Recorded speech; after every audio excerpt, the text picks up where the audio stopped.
Yo, what's up everybody? Welcome to another Had0k3n stream. I am back to play some ST. And whatever else, maybe a little bit of Carnop tonight as well. Currently no camera right now, I'm setting that up, but I'll get that done in a second.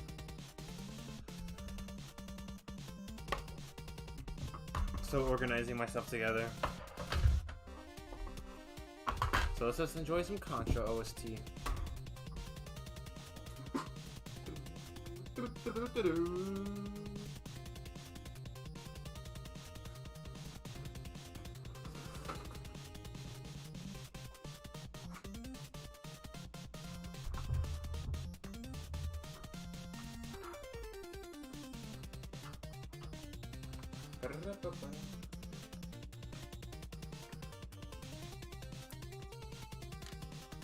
Okay, I'm using my iPad this time as a camera. So let's see how that goes.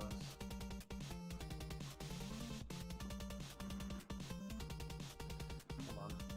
Let me grab it from the bag. Oh, I got a Red Bull too, swag. Got a Red Bull for ST to keep my mind in the game. I got my weed right here to keep my mind in the game. I got my iPad right here to keep my mind in the game. Okay,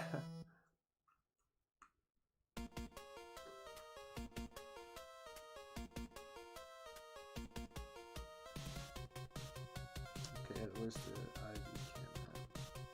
Oh yeah. We'll get this camera going, guys.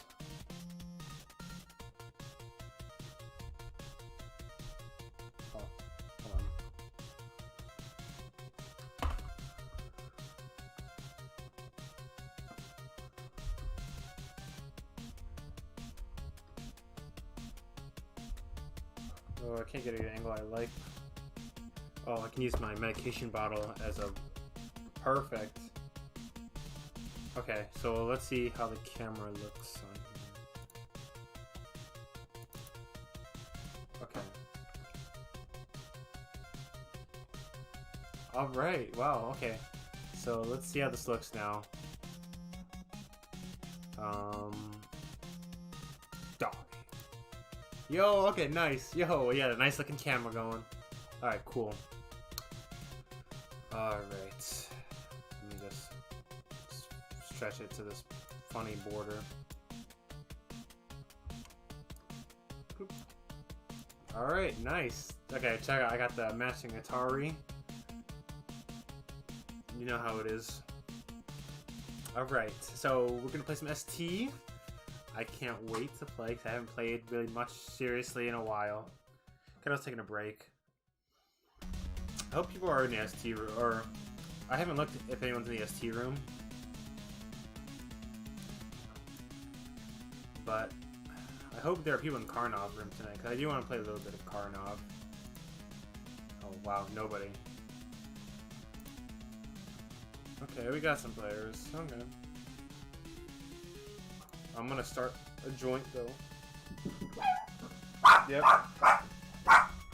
What?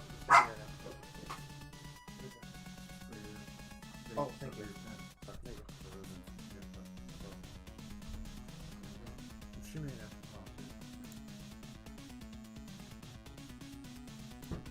Okay.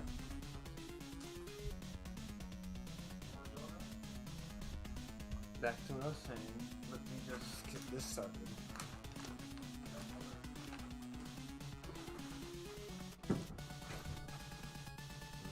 Oh, yeah, good. Take it.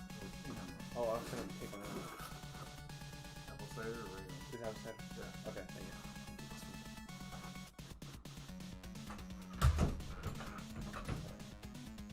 Alright.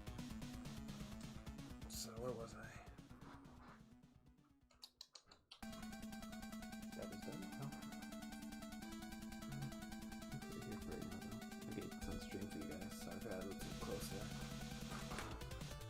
Okay, so, Grinder. Let's put some games in the back while we do this, so you guys aren't just staring at me. Ooh, Hoops. Hoops is playing. Yeah, say Hoops.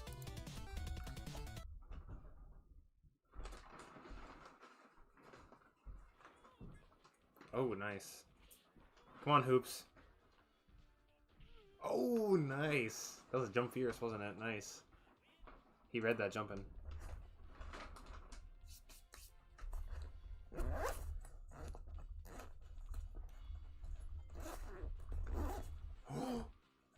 Okay, Hoops, you better win this. You have a lot of experience against me. You better fucking win this, Hoops. Come on.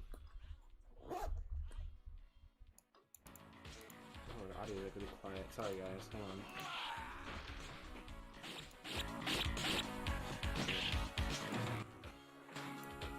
Come on, Hoops. Yes! Yes! Stun. Oh, come on. Oh. Oh, Hoops, come on. Yes. Too bad you can't post kill flex with Bite. It's too slow. You can with T-Hawk. You can post kill flex with T-Hawk, Boxer, Old Boxer, Ken, or only new Ken. But I think Oaken doesn't have knee bash.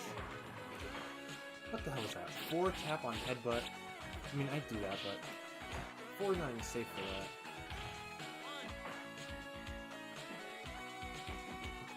Can I look at the inputs?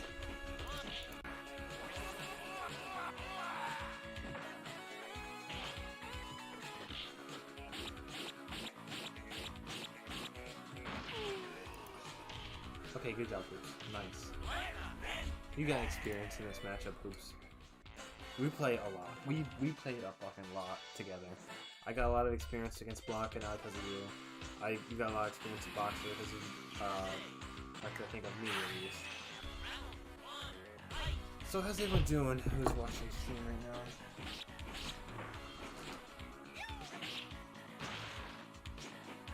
I'm not gonna just start just yet. I'm not ready yet. Oh. Aha, nice. I love the hop. Oh, nice tech. You should, can you ball that? Can you fierce ball that Barcelona? Because I know how to grab out of it. But can you fierce ball?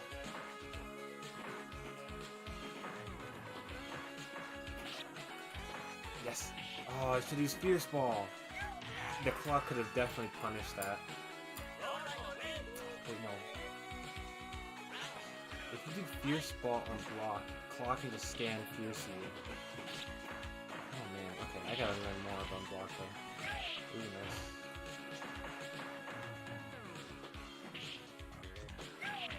One, two, what was it? Ooh, nice. That button goes under fireballs instead of the movie console version. Can't get a 3-piece. There you go. There you go, come on. Pressure. Yes! Yes, nice.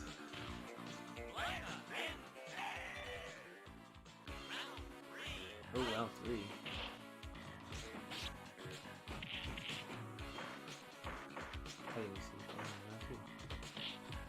So you can't punish that at all, Hoops? Ooh!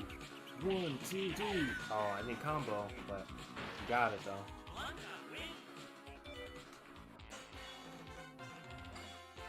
Yeah, this guy picks Ryu, Claw, and then no Boxer, then Claw. Hoops is don't fuck around with Hoops, man. Hoops knows his shit. Just because Blanca's a low tier doesn't mean he can't stand up. He can't hold a fight. So, you know, I can't get that consistently. I don't blame him.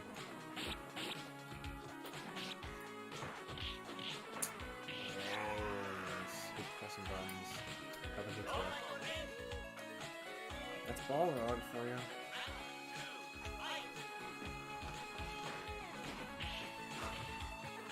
Ooh, too close. Nice punish on that fucking jump. Ooh, aw.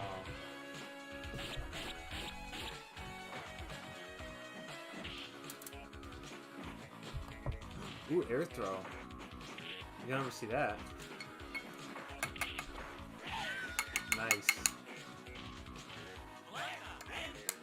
Does he go? Does he still make his noise when he does medium ball?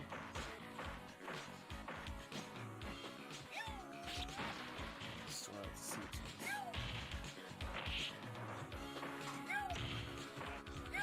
Oh no! Oh, whoa! We got the cross under and the audio glitch. You hate to see it.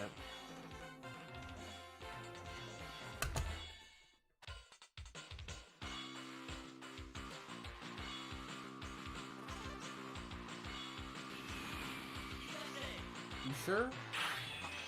Oh, it's on tape on hit. I keep forgetting it's not. It doesn't knock down.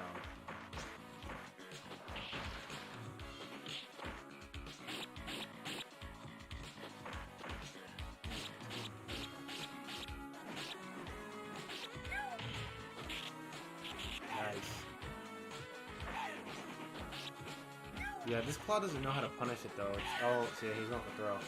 See, it doesn't look like this Claw knows how to punish against ball. So I think you should at least do it against like someone who doesn't know, like the punish. Because dash straight punish is fucking not. What's the one? What's the fucking claw move where it's on the? It doesn't do a wall dive. It's the one that goes like that. That sound. Ooh, nice. You should have done that grab. If this person, if you're fighting someone who doesn't know how to punish something, abuse that. That is something that you absolutely need to do.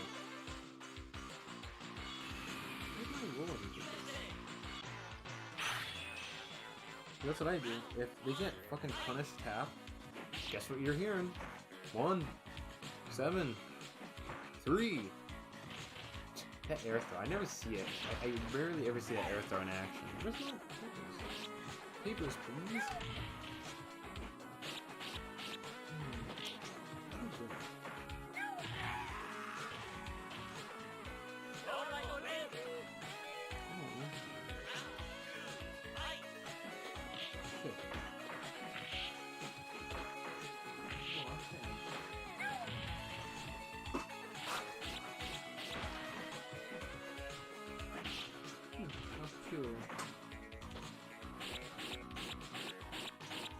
Rocket bites. Ooh, nice. Crouch fierce.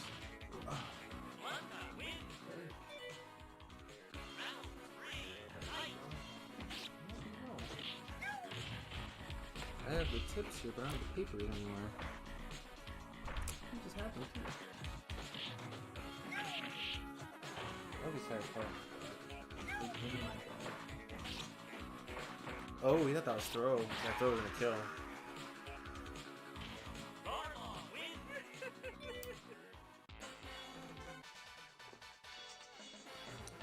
That sucks. I got waxed though. Let me do wax.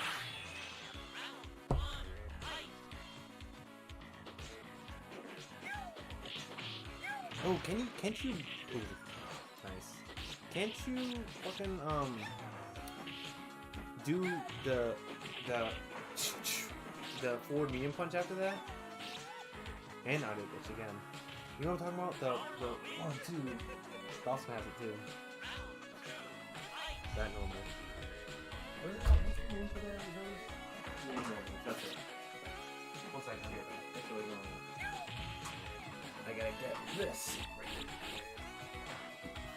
This is a pack.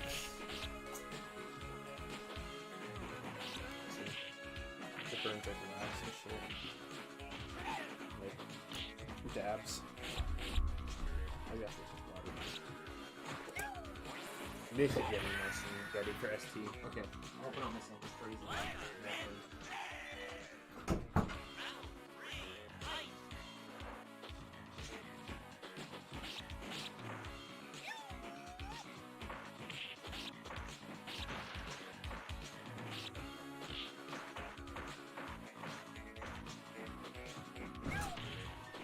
I heard a lot of blocks. Oops, perfect. Oh man. Oh, I heard that. That was unfortunate. Oops. That's claw though. This is claw. Sorry, things are in the way.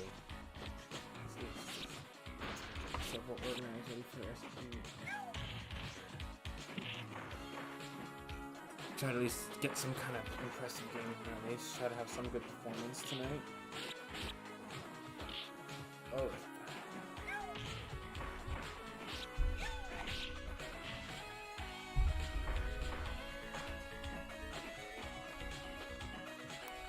Ooh, nice media building. Unfortunate. I love. Why don't you just round start? Just jump back. Just build meter.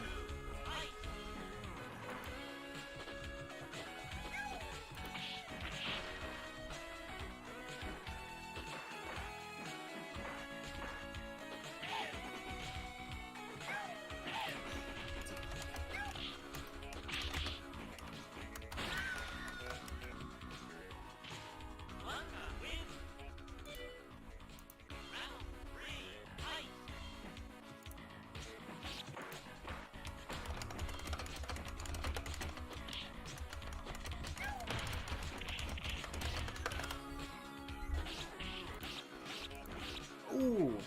Ooh. I'm sorry, Hoops. Ouch. That hurt. That jump.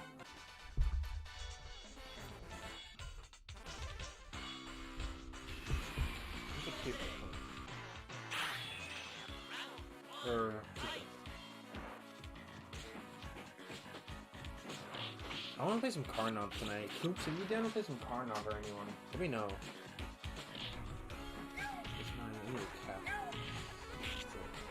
Nice. Why don't you try to mix up that the shock with ball, like to go over to cross up, so it lose charge. If you're still watching those Hoops.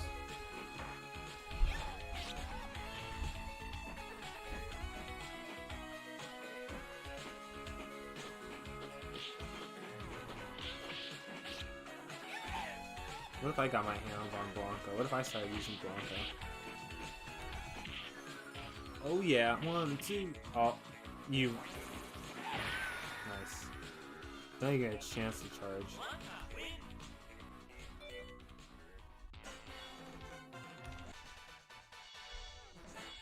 I wonder if that's possible, like to ball, so they lose charge. If you ball and then hop over. Or hop back, like back and forth. Kind of like how I do float punch shenanigans. Do that, but with like Blanca ball and the fucking back dash. He has a forward lunge, doesn't? Yes, he does. Cause I know you mixed me with that. Hoops, if you want to get some games in after this, I'm down. Let me just get ready. I just gotta hit the smoke. Yeah, nice, good dab going.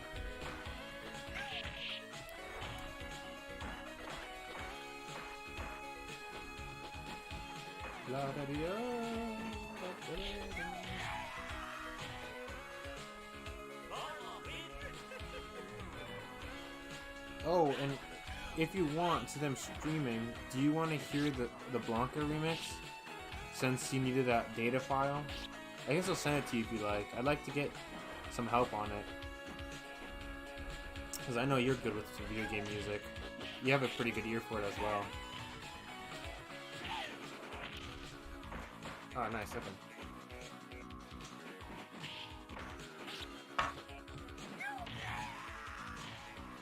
Ooh, it's even. Are you gonna do first to 10? Usually that's what I do against like good players. Good players, I always at least get to 10. Like real good players. Yeah, it's because you need a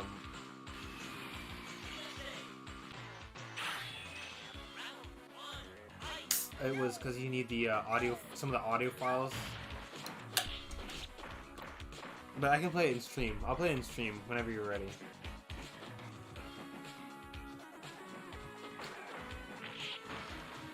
This is not the official drink of Super Turbo players. This is the drink for. This is the official drink of Super Turbo players. And I agree. Oh, share phone.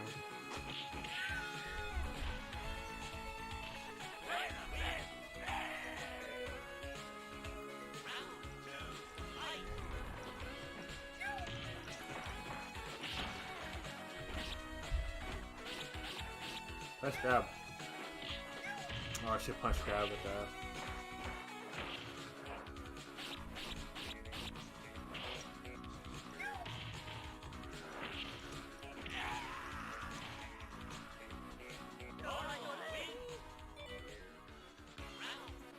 Okay, nice.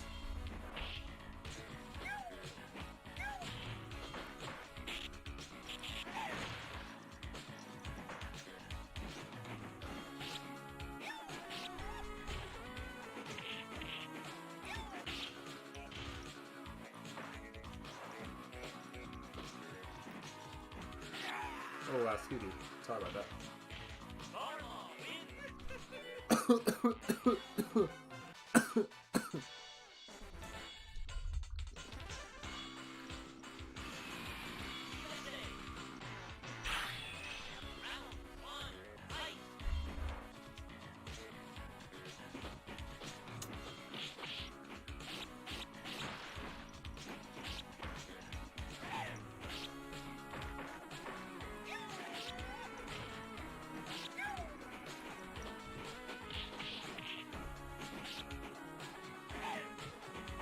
Oh god. Uh-oh.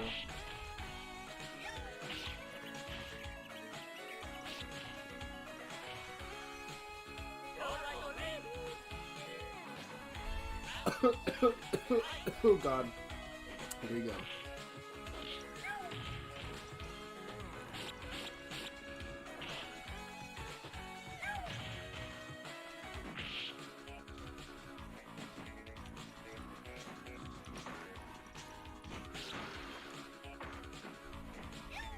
Alright. Should be okay, should be good. Alright. 8. Who's getting to 10? Don't count hoops out. Also, Had0k3n, fucking tip of the day, the fucking century. Anyone who's watching that plays ST, never, ever, ever, ever let go of joystick until it is confirmed you're killed. Like you're going like that. If that's not happening, keep your fucking hand on that goddamn joystick. I'm talking to you, Atari. I know that story. I know that story you did. You almost won against that person, to the Japanese player, but you let go of the joystick when you had 0 health. Because you didn't believe you could make it back, but you could because they choked. Whatever you do not let go of the joystick. Ever. I can't tell you how many times I made a 0 health comeback. It's possible. Anything is fucking possible in this goddamn game. This player right here, Hoops, super young player. Fucking playing Blanca.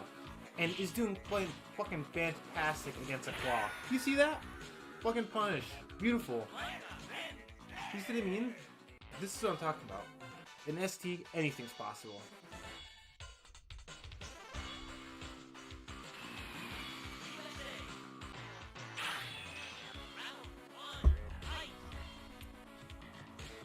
Check this out.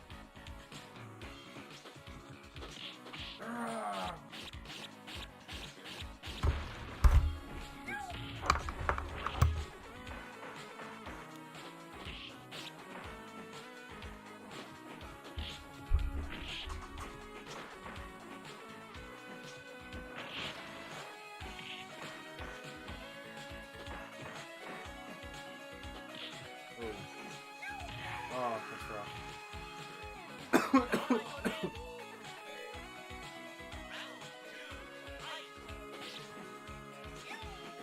Oh. Ah, nice. Is that an OS? Oh, you can tech that. Now do... If it wasn't... Okay, if that box break doesn't happen, and you're in the corner, after a grab, you should do a ball after, in corner. That's a fucking mix right there. Right here, ball. Okay, that breaks, so you have corner. So after grab. Yeah, see? Do that. If they don't know what to do, not gonna abuse that. Yes! Yes! Oh, no tech. Oh no! Reversal! Oh no! Reversal super! Oh, that was close.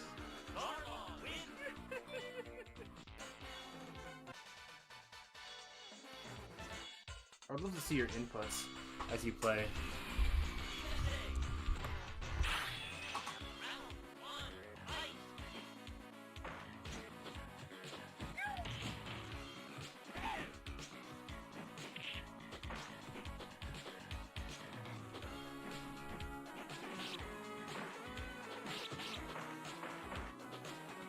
Ooh.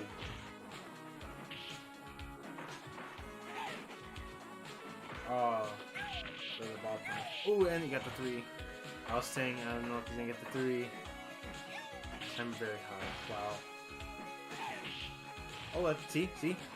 Still alive. He still got it. Ah, shit. I was hoping that the claw was gone. It wouldn't reach. Damn. How many hits does it take on block to lose the claw? 15? Something like that?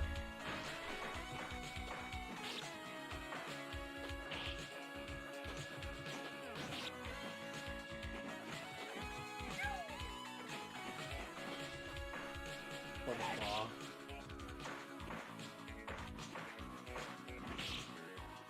Could you punish that? Ah, nice. Good game, Soups. Excellent performance, bro. Good shit. That was an excellent performance on your half.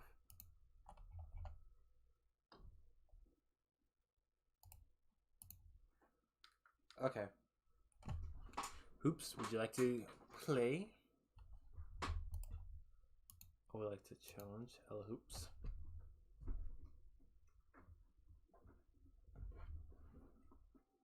I got cheese for you. They mad? Okay, so pick a character I don't play often. Well, not as often as I should be.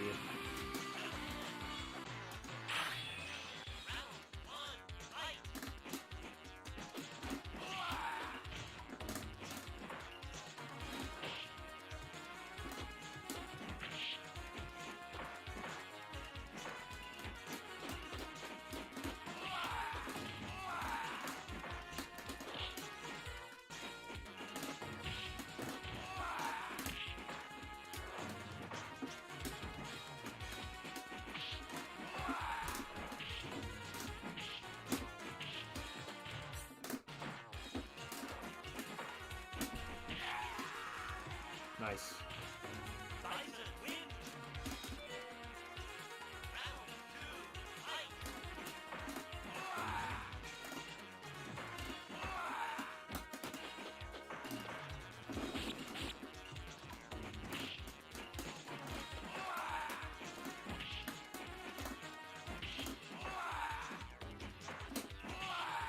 Oh.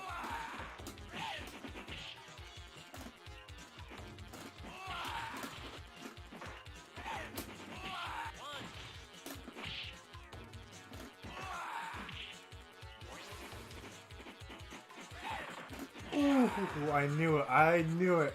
I fucking knew it. I'm sorry. I knew it was gonna kill. I'm sorry. I'm sorry. You're smart. Better hold it. You're very smart. You still fucking pure. That's some fucking pure right there.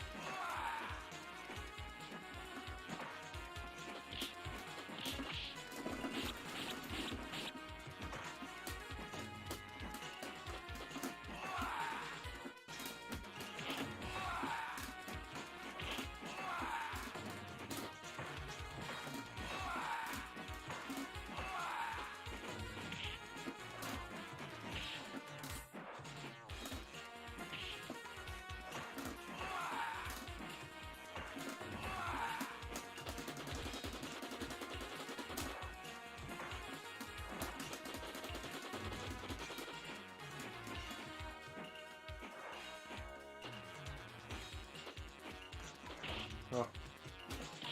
Oh, nice. That fucking block throw, nice. Oh, man.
Oh, damn, nice.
Tyson, win!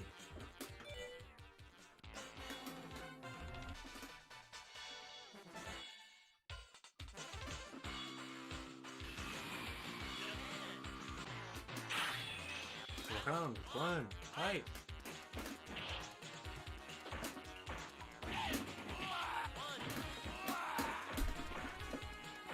My fucking finger hit the table, so I messed up an input. Shit.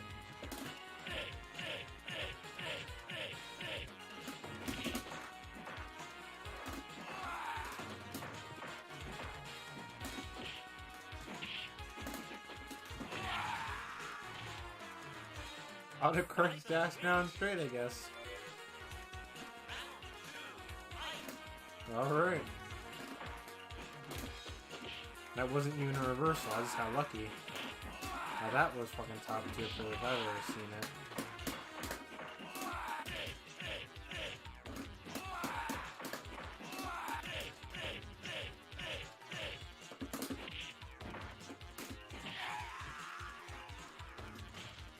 Throw punch is so stupid. 2V, you just got float punched.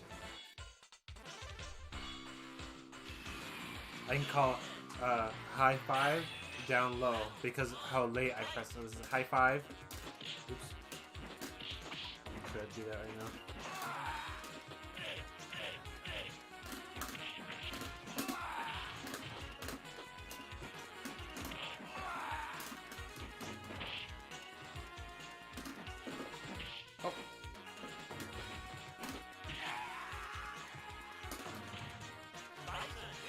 Up high, down low.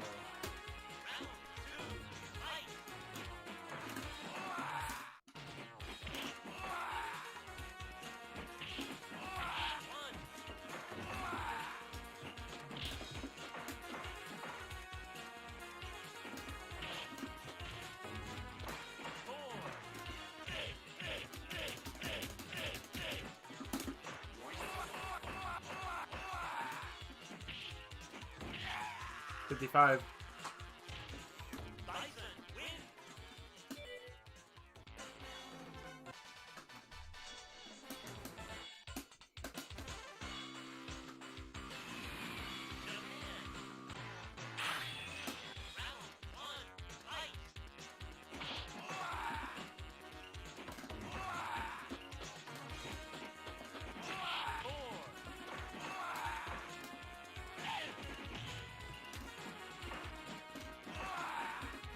I'm so fucking greedy.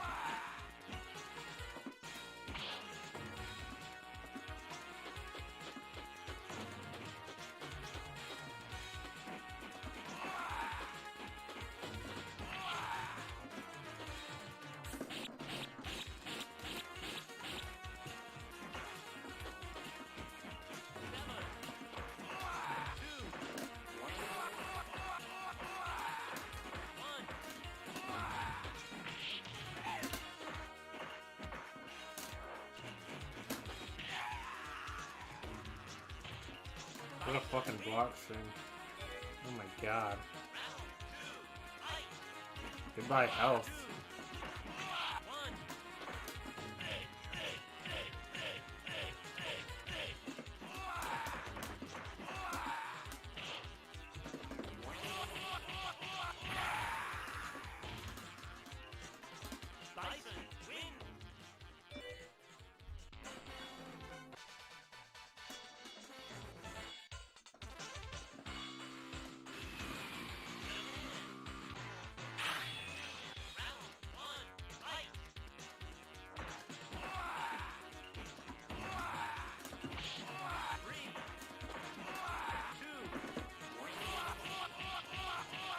I'm so fucking sorry, Hoops. I'm so sorry, Hoops. I'm sorry, man. That was fucked up. That was bullshit. That's some fucking top tier nonsense.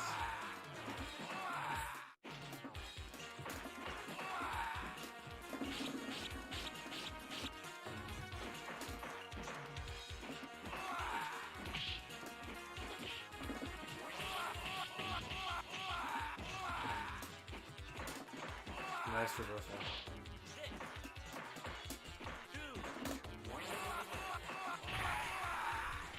That is so evil. That is very evil.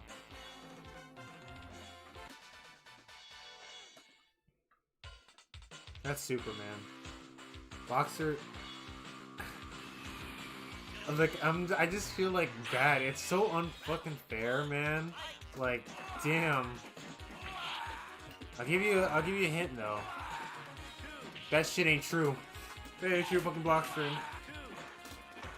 Some parts are absolutely not true. It's obviously not fucking talking to punish that line. That's fucking true. Oops. Down low, up high. Down low, up high.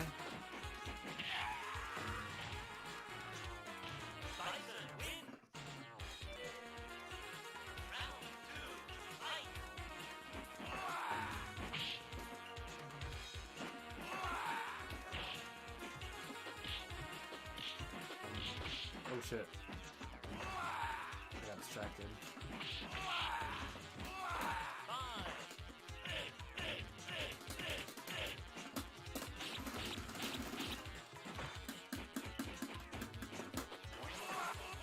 Ooh, we see that? Genius. Oh. Down low.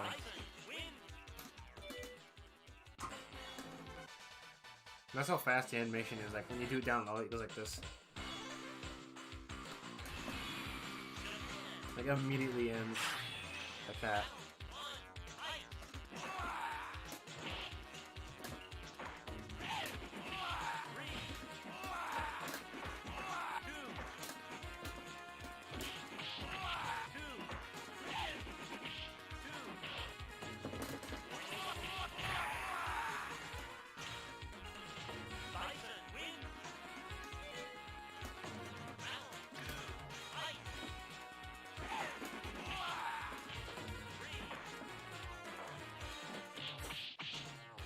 Oh. Yeah, I know I fucking did a lot of goddamn stun, that's for sure.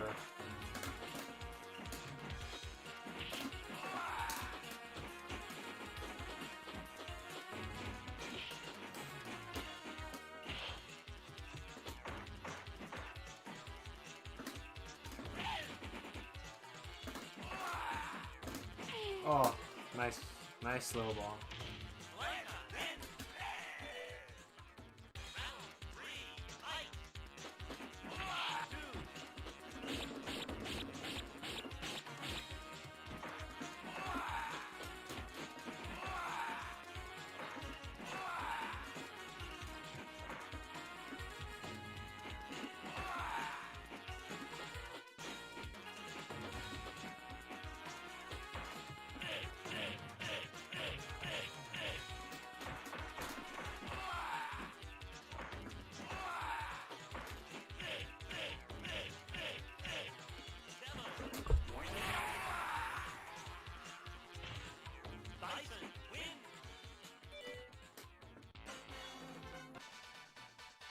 I wonder how that feels like in real life to block a fucking 7 and then super like, oh my fucking arm.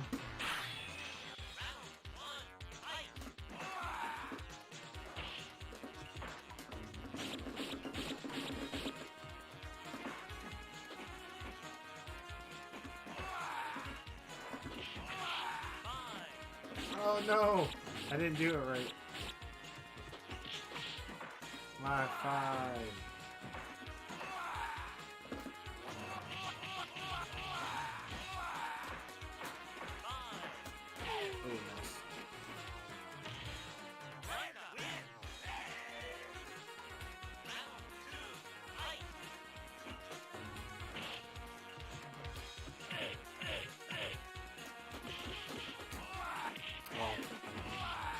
Don't work on your ass. Like, Blanca, that is.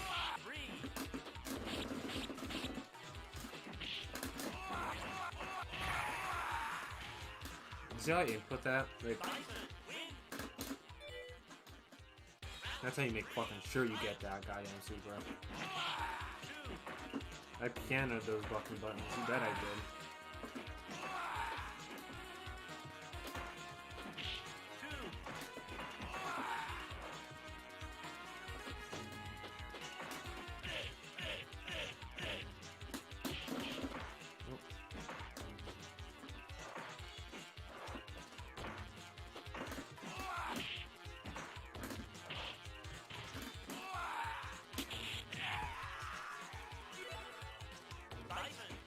I had to stand up to grab. I was in grab distance. If I was crouching and pressed medium punch, I would have gotten electrocuted. Ken, you want me to reset or do you pick Ken?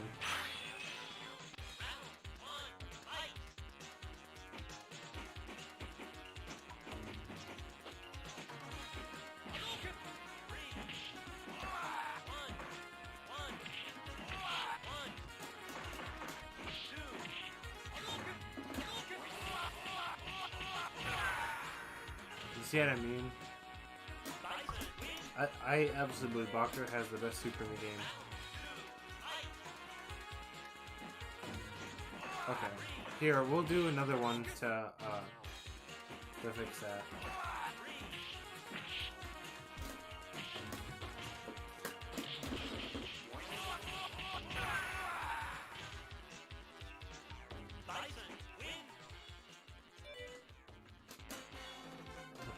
Then this is block match.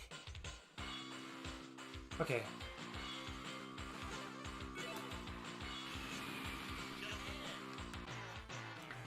Let's begin.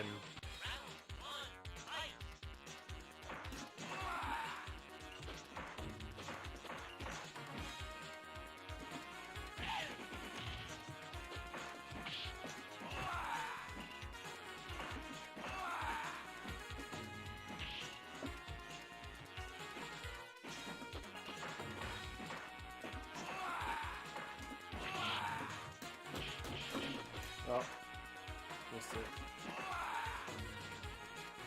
No way. Boxers is way better than Chun-Li's. He has way more invincibility on his super compared to Chun-Li. No way. I think the only benefit Chun's has is that you can blink it after, you can do up kicks after it. But if you know how to do fucking Boxer super cancels, you're like with any normal, you're fucking set. Crouching medium kick. Fucking crouching light kick. Crouching heavy punch.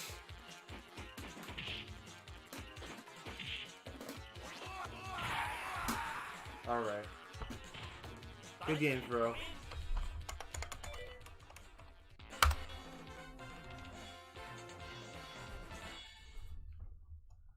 Good stuff again, Hoops. Amazing performance on your end. Okay. But I'm gonna have to say that Boxer Super is way, way, way the best. It's just so unfair. It gets Boxer out of so many situations. Oh shit! There's a new Carl Jobst out. Are you familiar with that channel at all, Hoops? Man, I can't wait.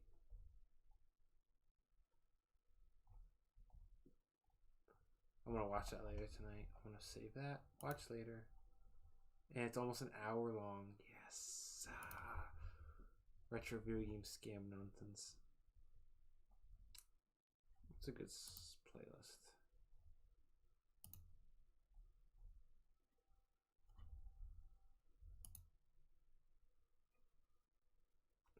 It's just like retro video game, like speedrunning stuff, and like kind of like the retro gaming market he's talking about right now in this instance, about like that Super Mario Brothers copy that was graded, I think, by Wada.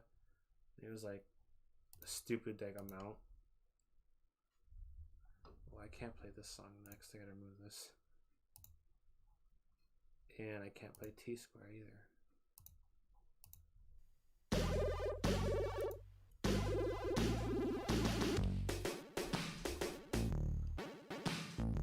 I love this version of the game.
And to a wall of beef.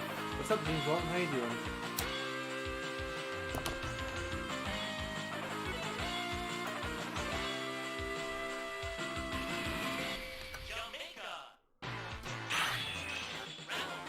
How are you on this morning?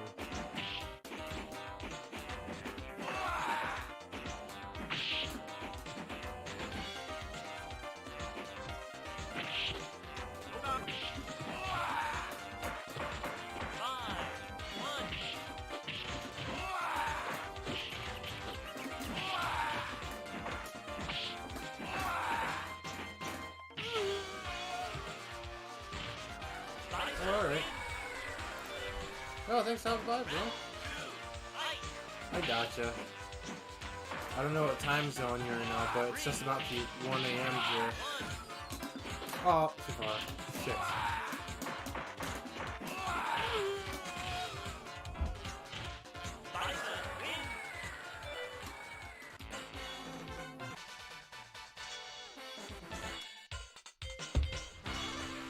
Ooh, Blanca. Oops, you got another Blanca.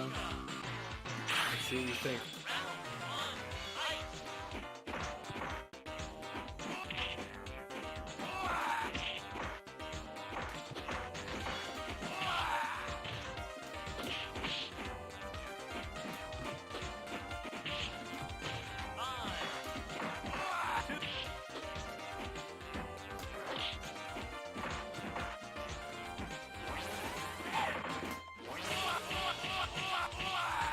Ready to run. Boop.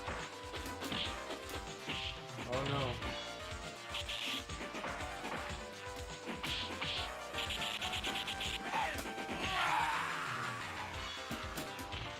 Unsafe on block and hit.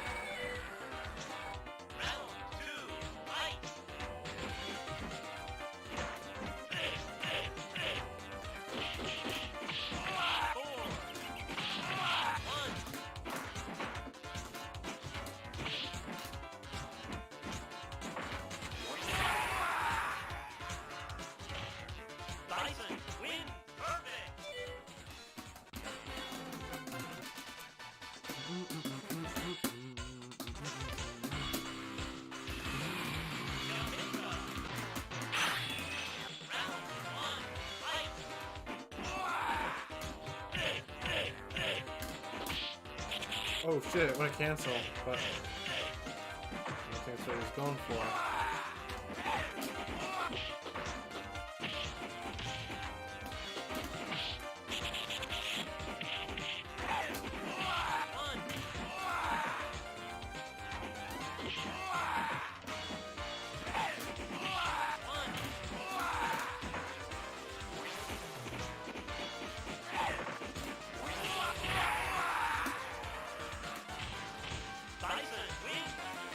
Blanca is blocked for improvement.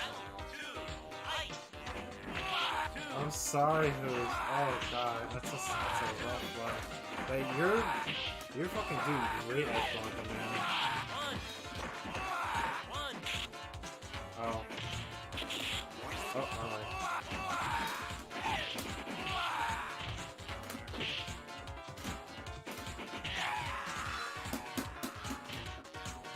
Man, your Blanca is something else, bro. Hopefully I've been giving you some practice with the boxer matchup at least.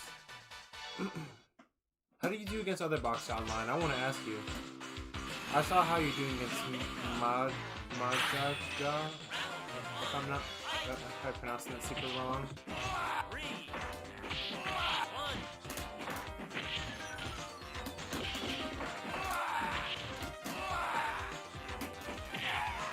Oh, they get float. Round 2, fight, float.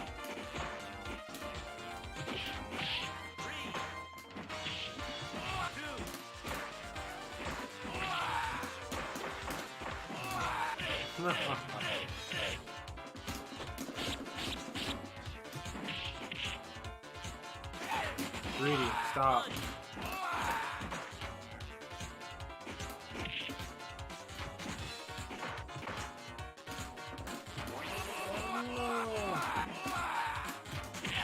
Oh, you get float again. Forgetting about that. Are you at least doing, like, you know, pretty well against them? Like, it's pretty, like... Oh.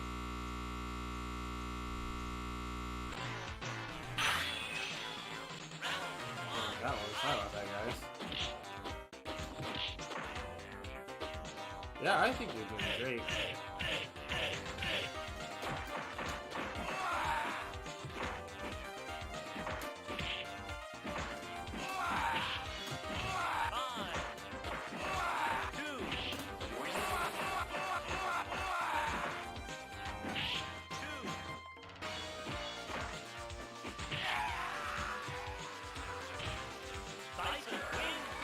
One gun's too many. Yeah, he's getting greedy with them. He's playing too dangerous.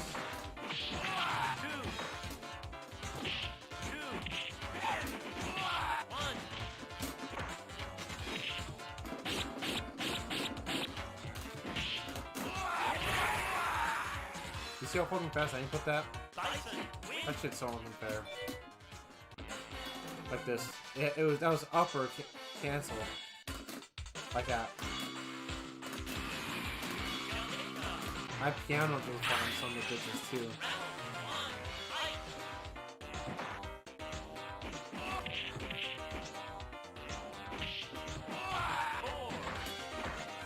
Oh.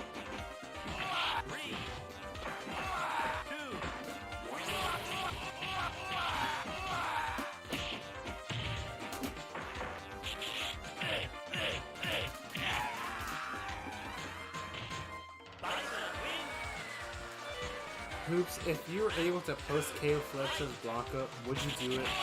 And tell me why your answer is yes.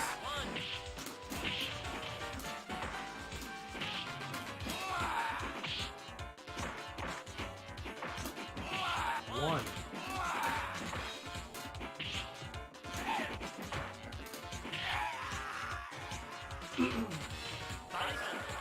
Hell yes! Alright, yes. Man, I love Float Punch. Float Punch and Post KO Flex. I can't get over how fucking stupid Float Punch is without hitting a button.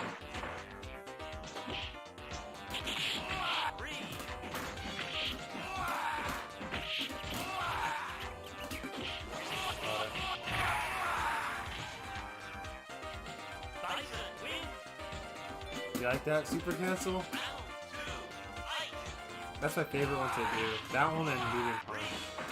I haven't practiced it much in MASH, but I did a little bit.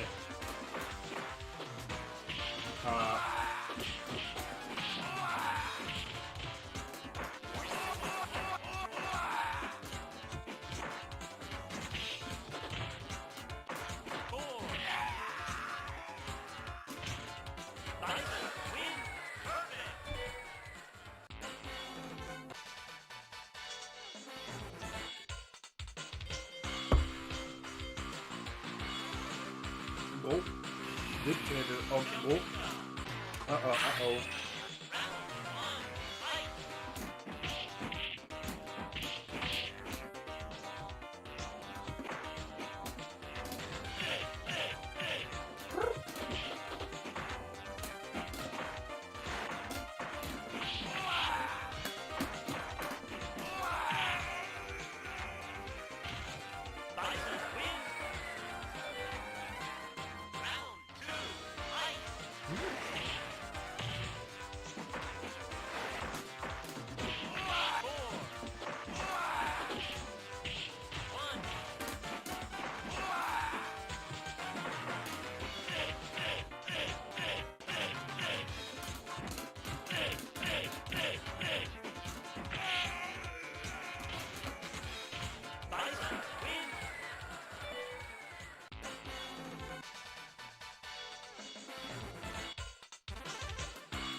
I wish you could pick Dictator stage in this game, and it wasn't fast, and it didn't only work once.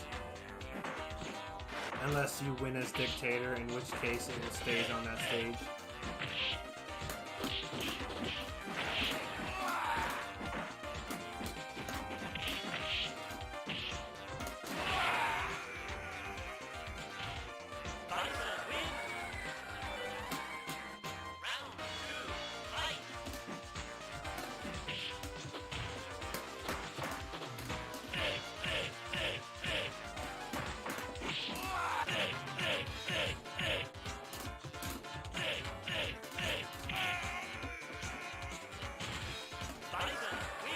Oh no, come on. There was one more game.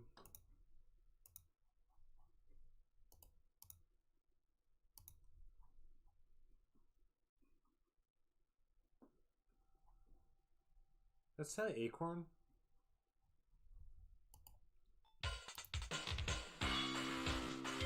Yes, it is. Cammy.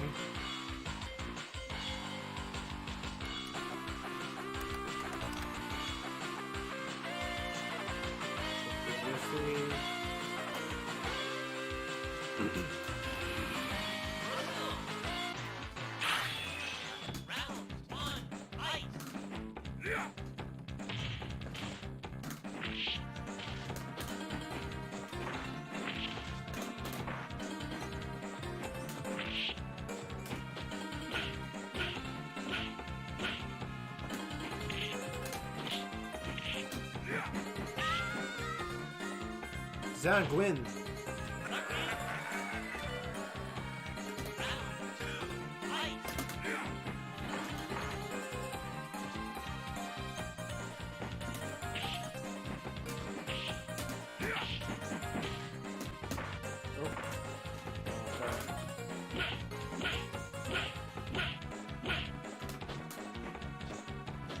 Oh, what's going on here?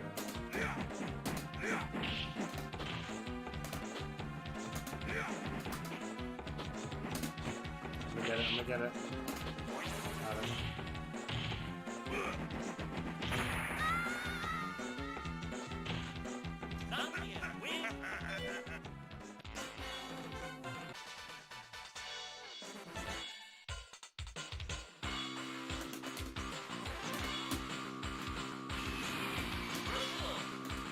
All these new players picking Cammy like she's a top tier.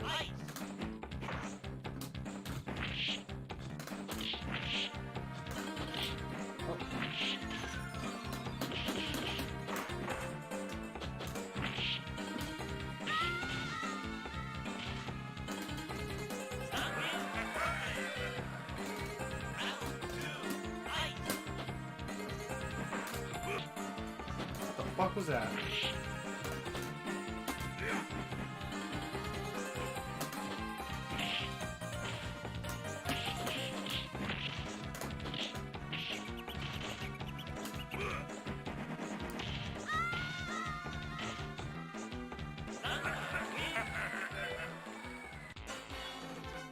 Would you post Kale Flux against Zangief? That's a true question.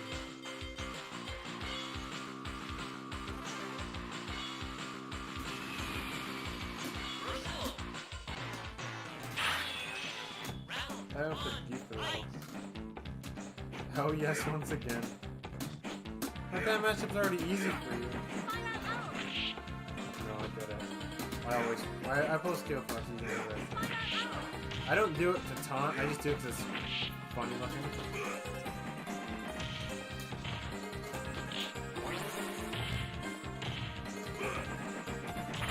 Tick 720, bitches. Zong win! Give me a Zong win. I love the stage when it says that, when it skips.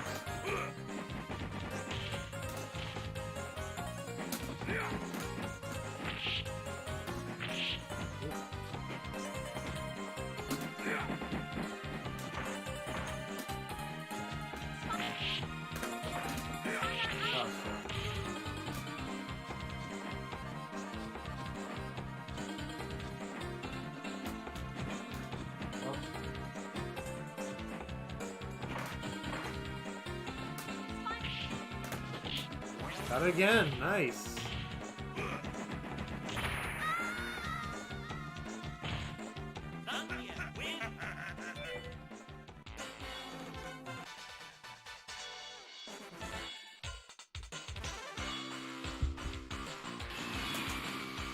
I got those. I got those. Come on.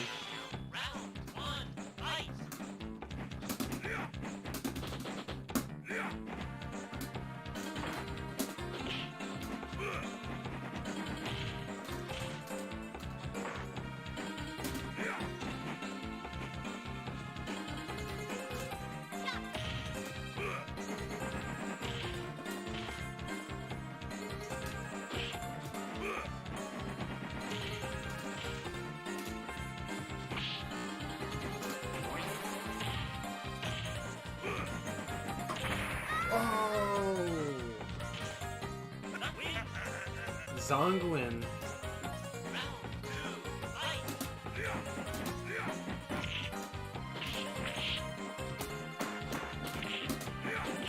I should make a Twitter video on that. All the characters' names when it's on round 1 of the stage. Zong win, Bai win. Some characters it just straight up skips. I think for Blanca it skips. Even on his fucking stage, I can't even say his name properly. Oh, that's not funny, yeah. That greedy. Round 3, fight!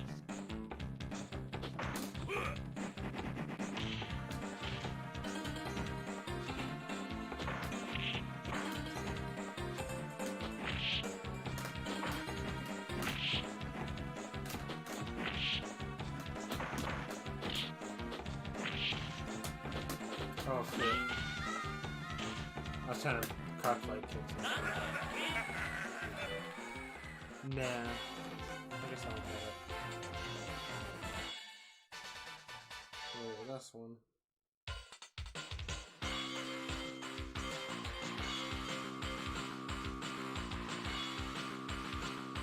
What did I got? The ball top. Once. What stick do you play on, Hoops? I'm curious. Or do you play on crazy psychopath keyboard?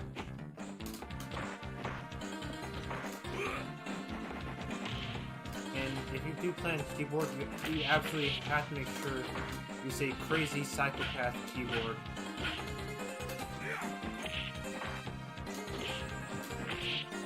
I had one of those. That was the first 8-bit though. This is the okay.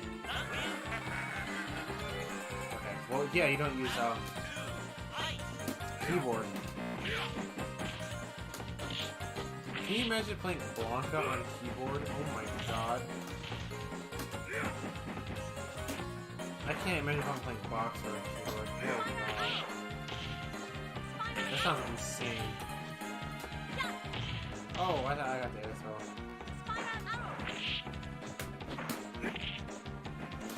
Oh shit. Alright, I'm done.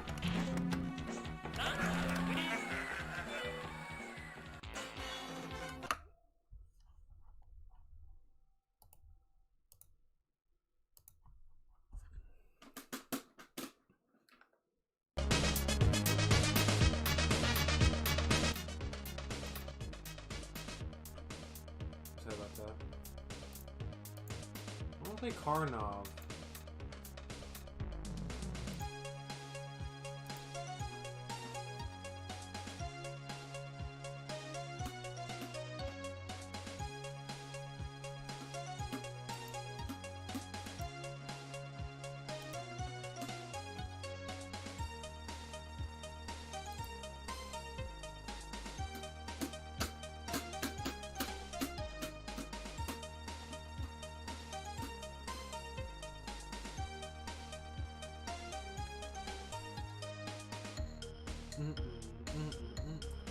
How isn't it weird? I'm playing both songs I just played on my playlist are both Amiga songs. Gianna's Sister's Amiga and a Scroll Funk walk in the park animation. I got a Blanca theme. This isn't mine, but I found this one, and I was like, what?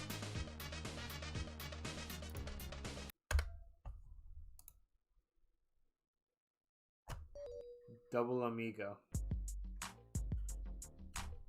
I didn't make this one. I found this one on YouTube, but it has like 5 views. And it's like a music published one too, which is weird.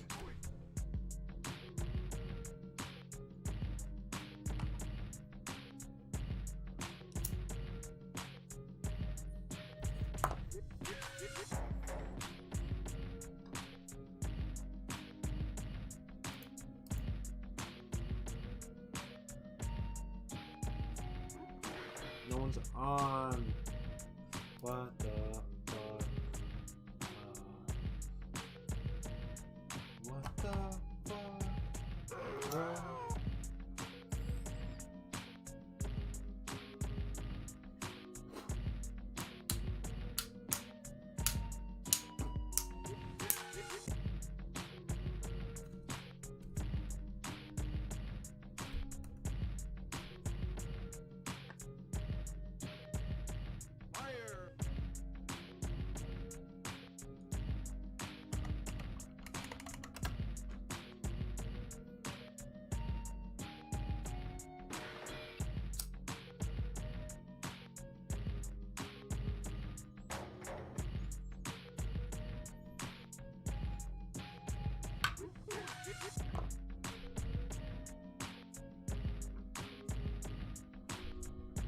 Ain't nobody on that wants to play me.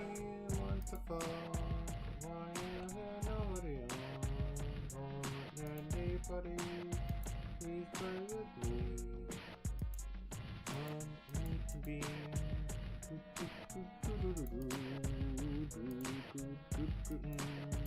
Not even on Alpha 1. Fuck. Man.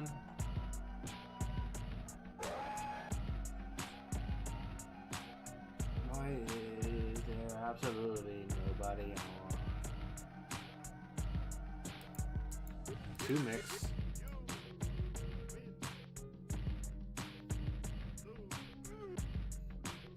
I wonder if I sell my violent can. I gotta practice this game more.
Oh, yeah, I got you. I'll see you in those files when I'm done stream, bro.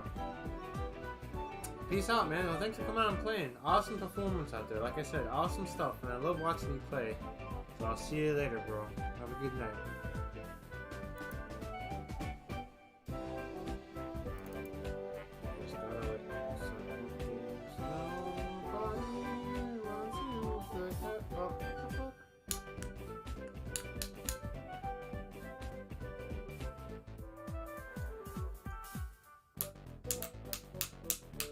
Why ain't there nobody on?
Ah, nice.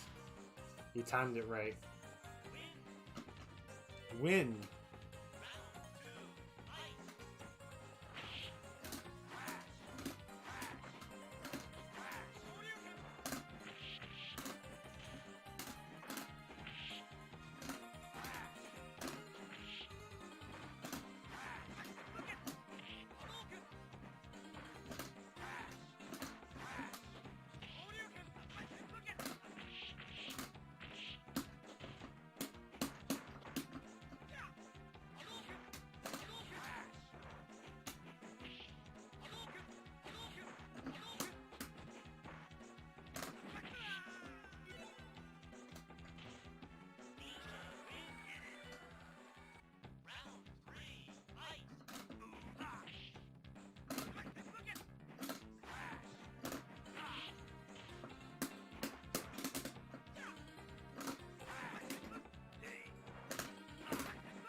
Oh, nice.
Oh shit, I tried to lariat that.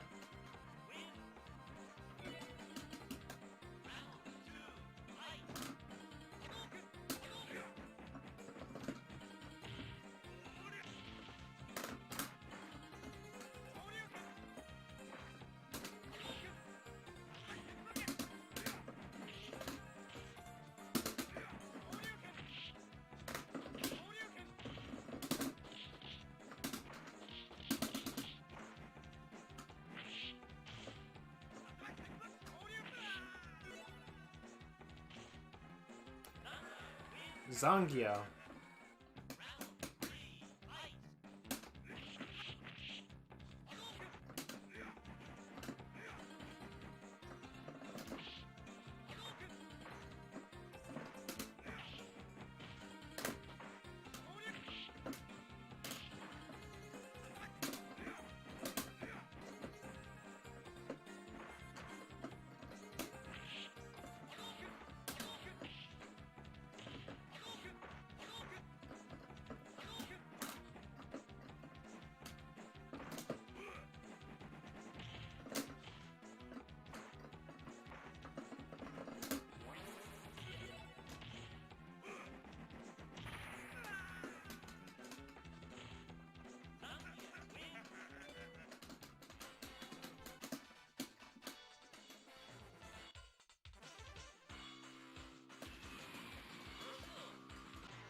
I don't think you can do anything in that situation right there.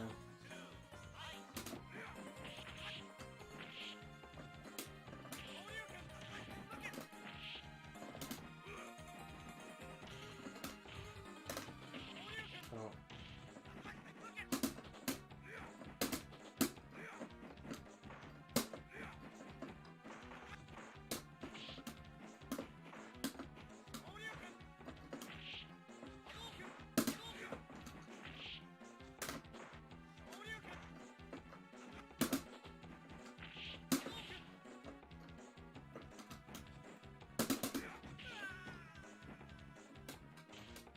Never let go of the joystick.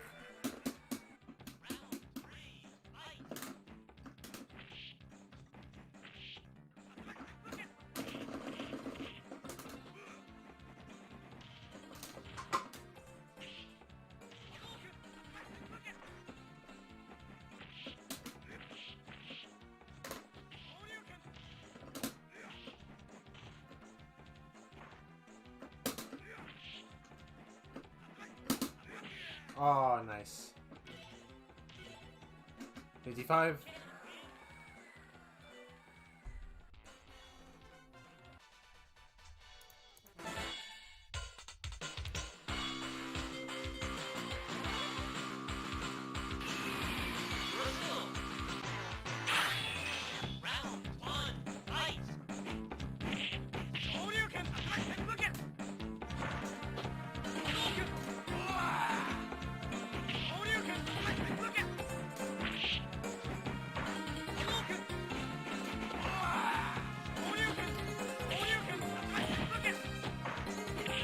Oh, nice. I don't think I could even block that either.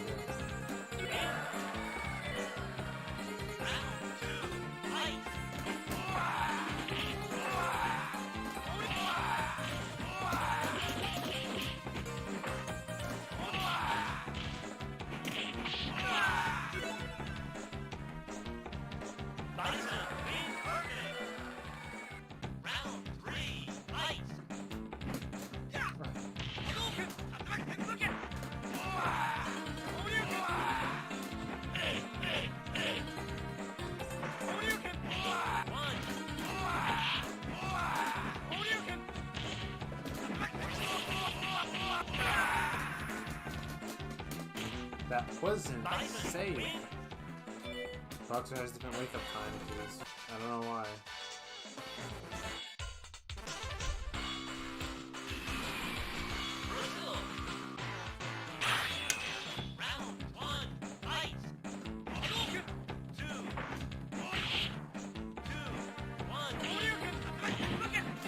Oh.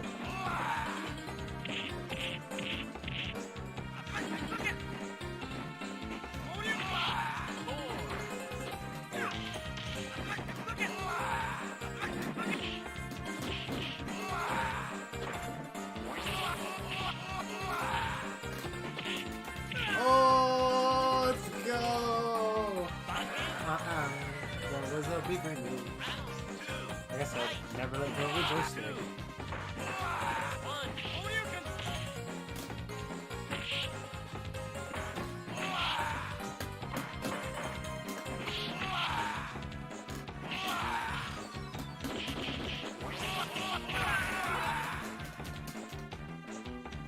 Bison win. Oh, I'm back.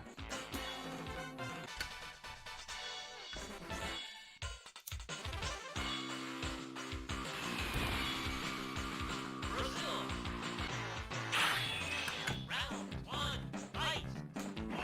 Two. One.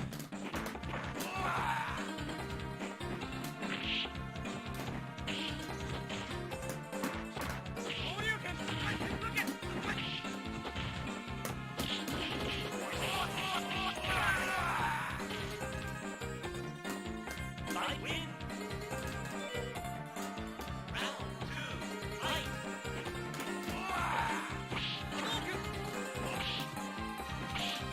See, I can't tell that medium punch or fierce punch.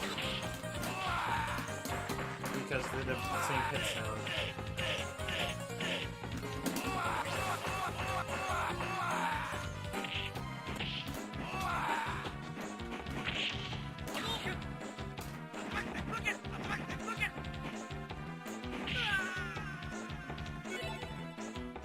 Bison win.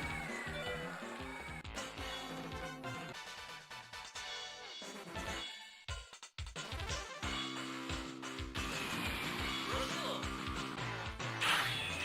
Round one. Fight. Hadouken. Hadouken. Hadouken. Three. Two. Hadouken. Hadouken.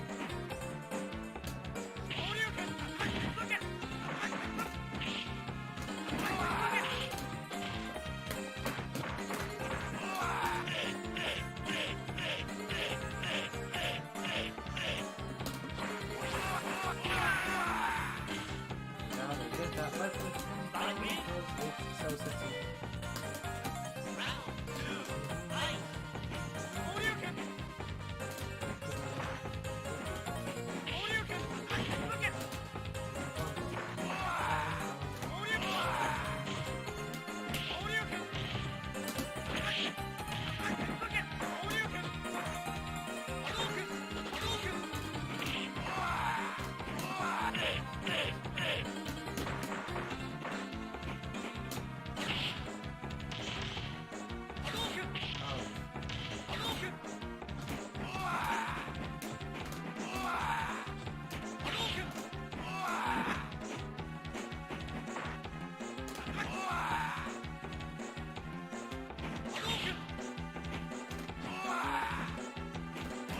Oh.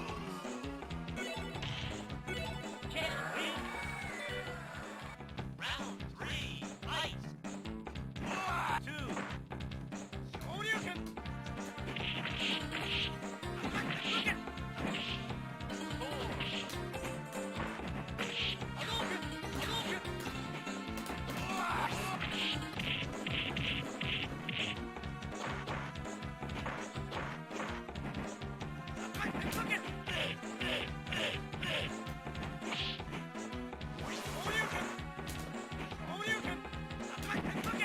Oh, damn, I should have fierce punched. Can't win.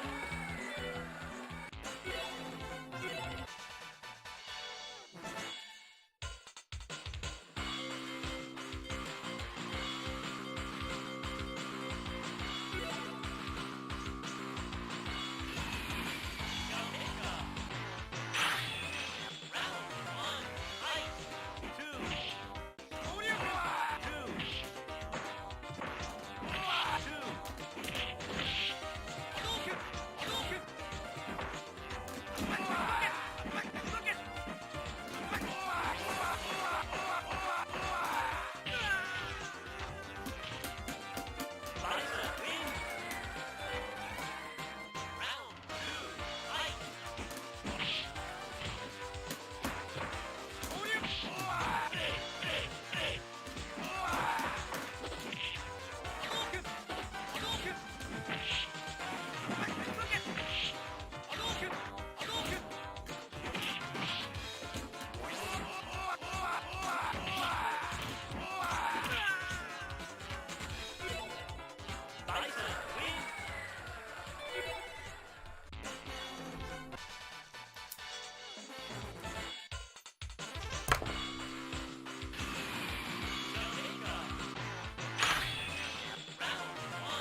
Bison wins. Round 3, fight.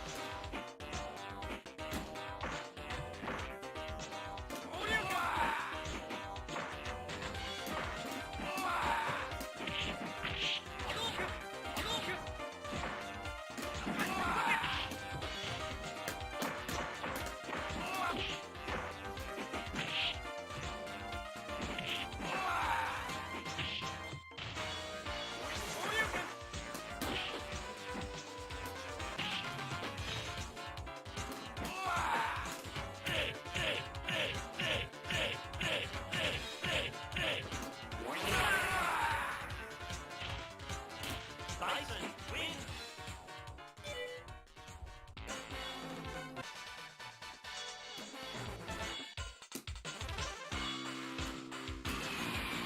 Jamaica. Round 1, fight. Hadouken! Hadouken!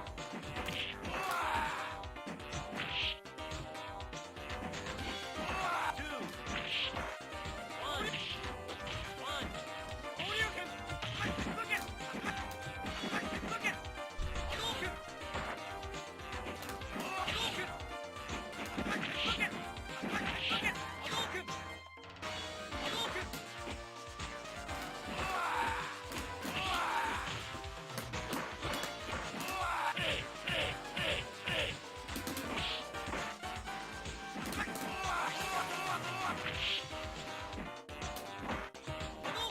Hadouken! Hadouken! Look it! Hadouken! Hadouken! Oh no. Can't win. That's super maybe, but. Round 2, fight. 2. Hadouken! Hadouken! 3. Hadouken!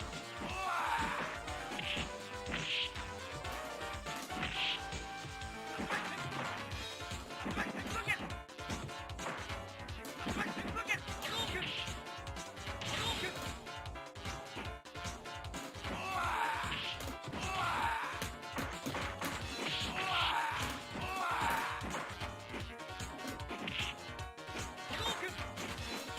Look it! Hadouken!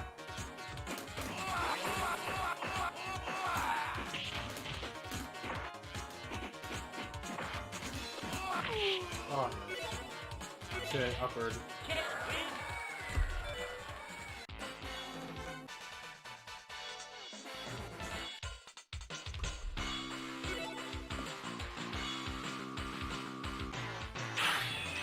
Round 1, fight. Hadouken! Hadouken!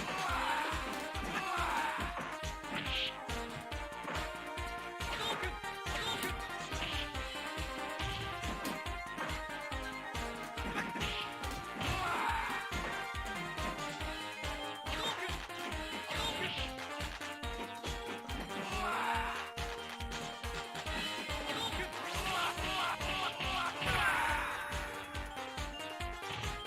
Bison wins. Round 2, fight. Hadouken! Hadouken! Hadouken! Hadouken!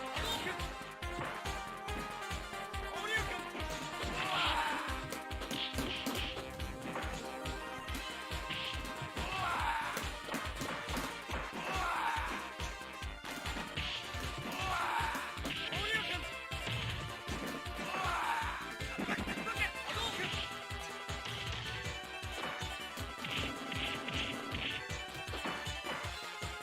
Hadouken! Oh no. Can't win. Round 3, fight.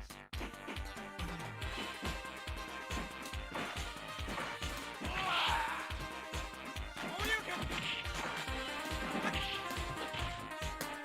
Hadouken! Oh damn, nice.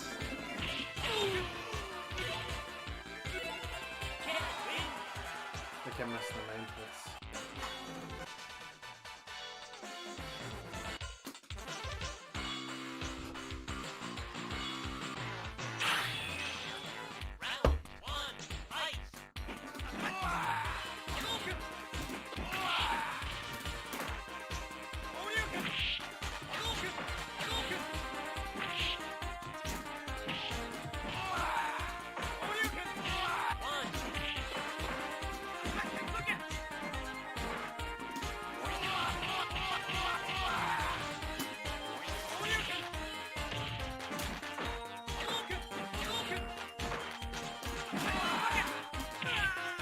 should have done it sooner. Because that wasn't a reversal.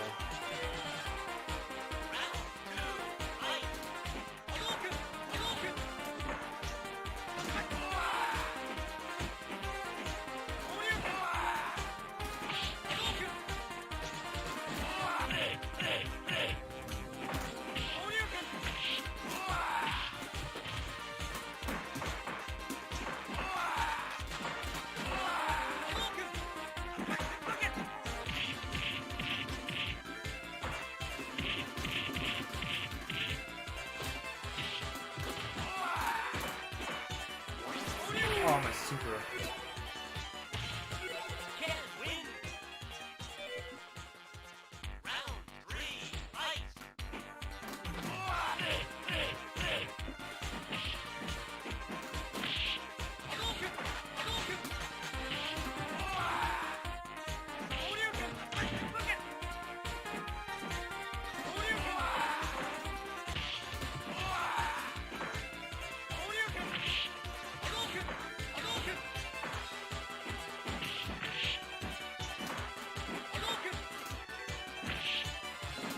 Oh, come on. Oh, my super.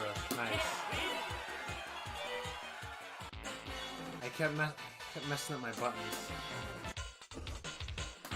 I love what I'm seeing though. Good stuff. Round 1, fight. Keep making mistakes.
What's up, Blaze Donuts? How you doing? Thanks for coming to stream.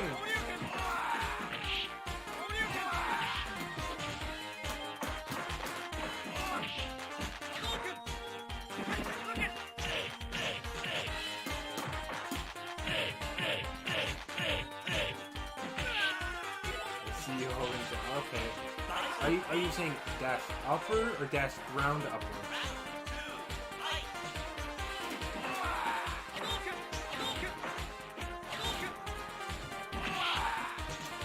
I know I shouldn't jump in on Ken, but I just like to.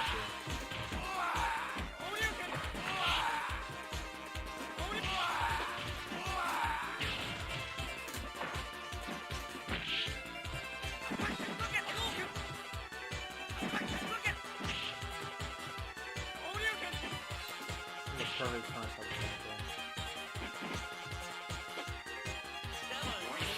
Oh, my 7!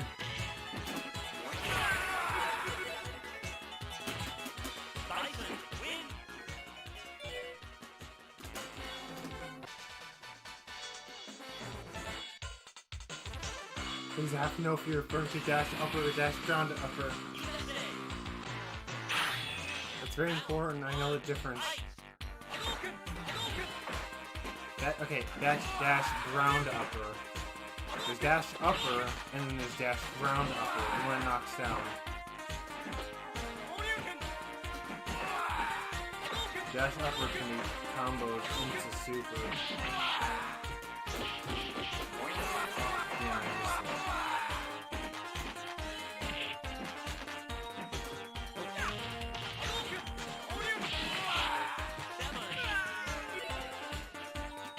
okay.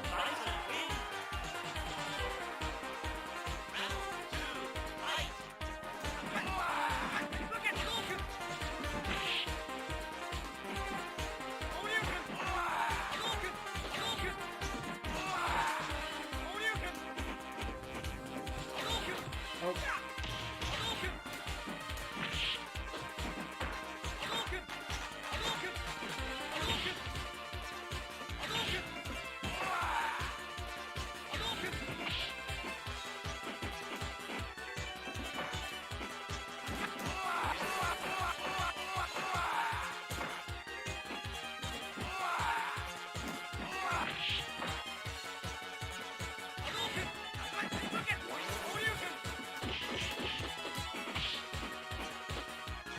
Oh, shit. No, I think dash upper is faster. Or dash upper comes out faster.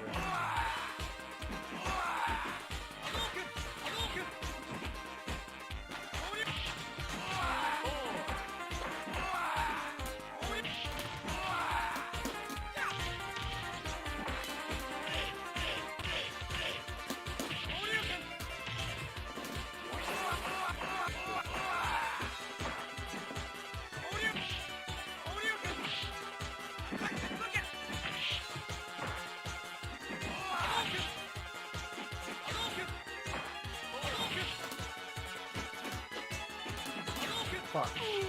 I kept trying to upper, but it wasn't coming out. Okay. That was a mistake on my end.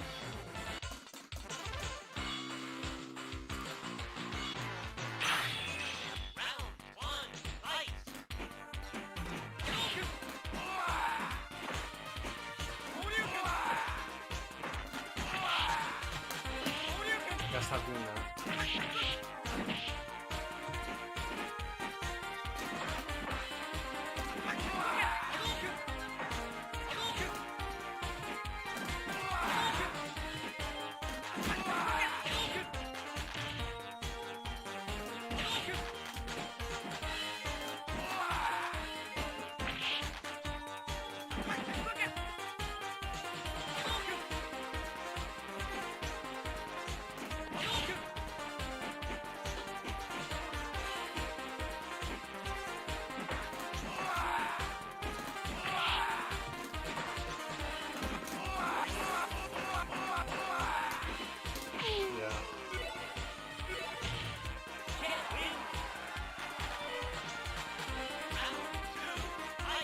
Yeah, that's how I play. I know what you mean.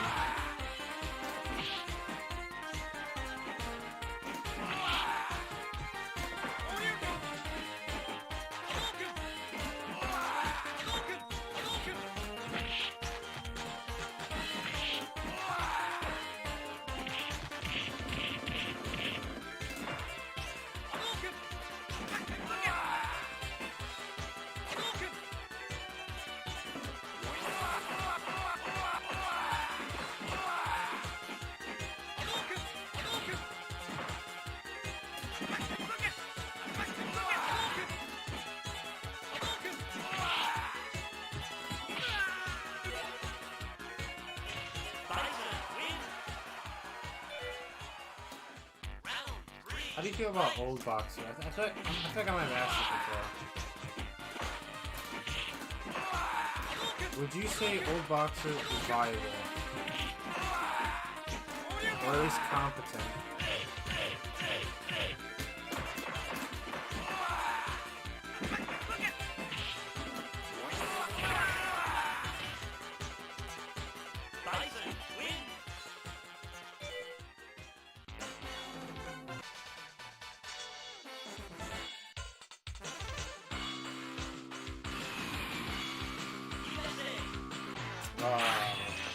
should try Old Boxer. Old Boxer's pretty fun. You're missing out.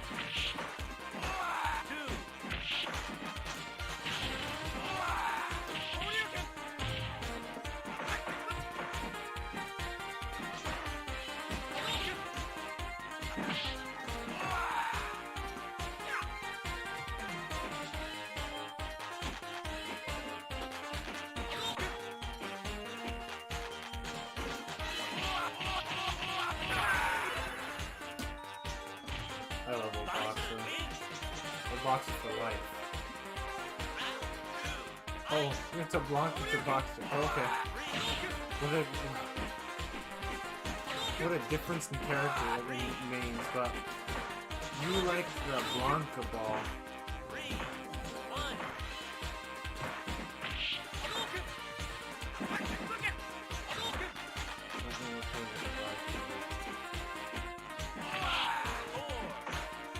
What kind of sticks they use?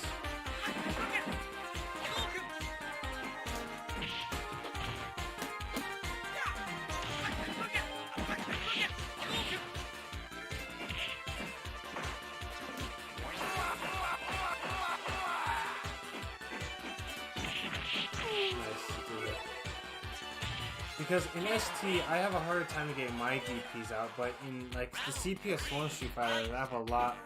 I can do like almost every time.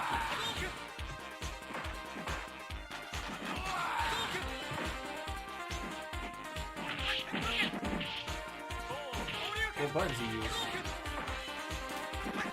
Also, American tab. How the hell am I supposed to fucking charge final and tap on that?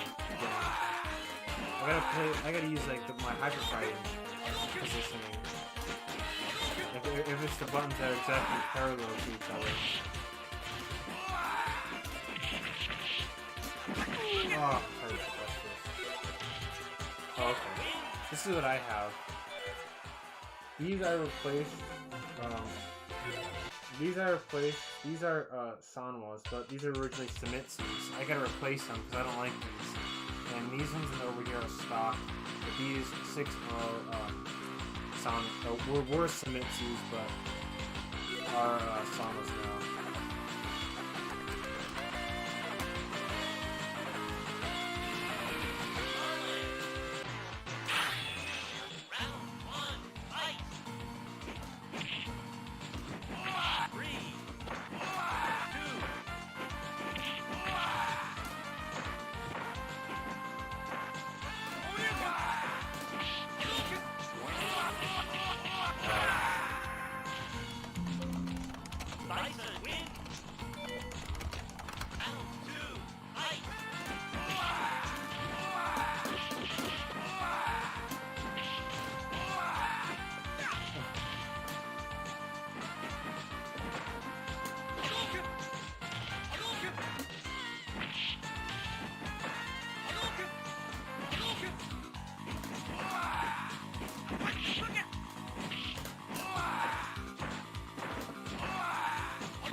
Oh damn, got ahead with that. Nice.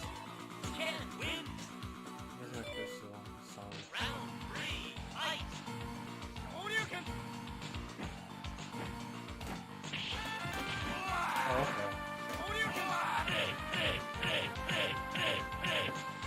Oh, come on. Okay, Blaze Donuts, how do you, feel about medium punch headbutt?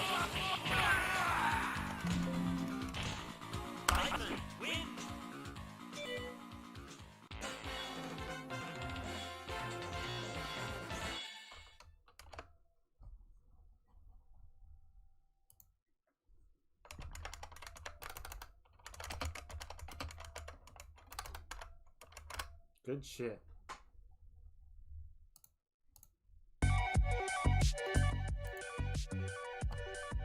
What's a play? No one's a card on.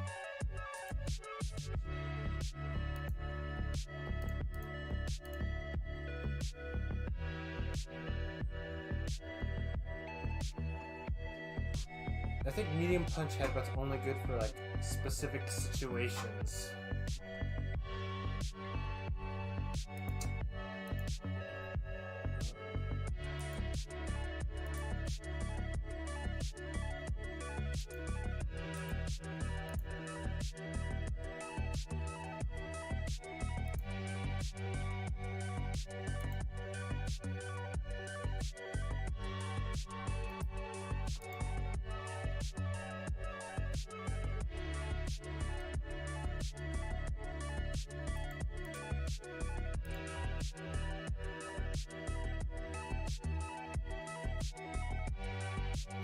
Yeah, like Saga, where it works against, but I feel like it only works against fireballs if you're like up close to them already. Because the startup on it's super weird. But I think it's worthless. But what do you think about Float Punch? That's the big question. Because I think that move is stupid, and I don't think boxer players use that enough. Fucking Float Punch is ridiculous. You see like the mix-ups you can do with it that I do? That's just insane.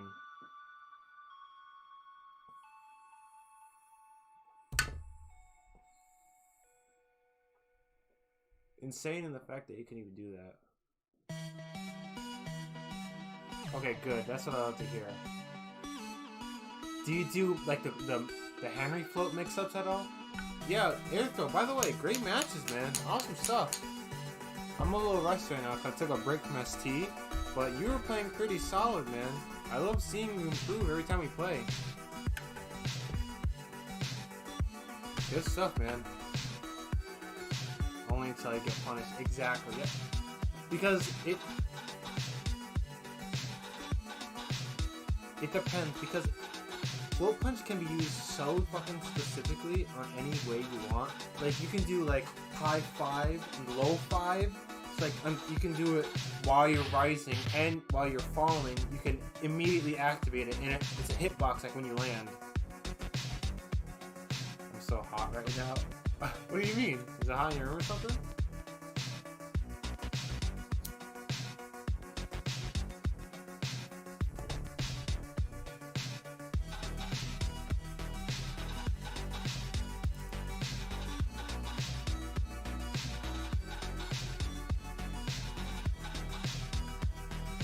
Took a little ST break, so I'm kind of taking it easy and just kind of playing some casual games.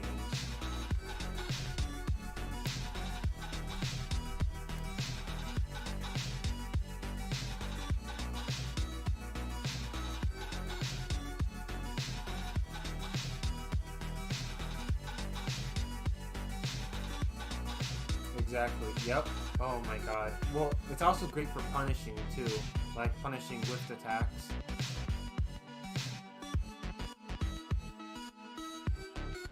Oh, okay. Gotcha, okay, I understand. I gotcha.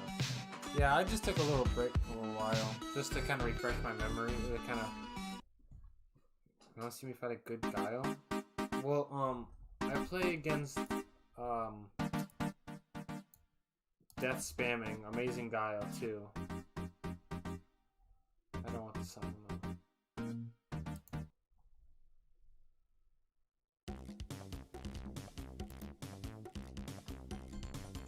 Yeah, I play Mr. Carabano here and there. It's usually if I'm in the mood to like really practice that matchup. But yeah, I play him. That famous comedian, isn't he?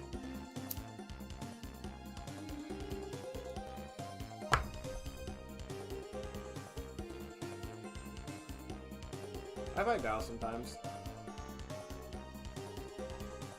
There's really no one on, and I'm really not trying to fight Pizza right now. Most of these people don't even accept my challenges either.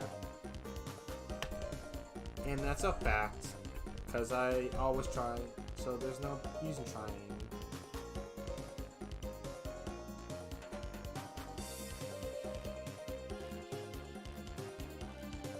Way better off. I haven't played them offline. When I go to New York City, I hope to. I love to play you guys offline. Why is your number the most? What do you mean?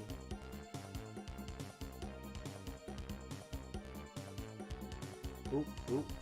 I see you, Steve. Get back here. Here's my mouse. Come on, you said you play with me.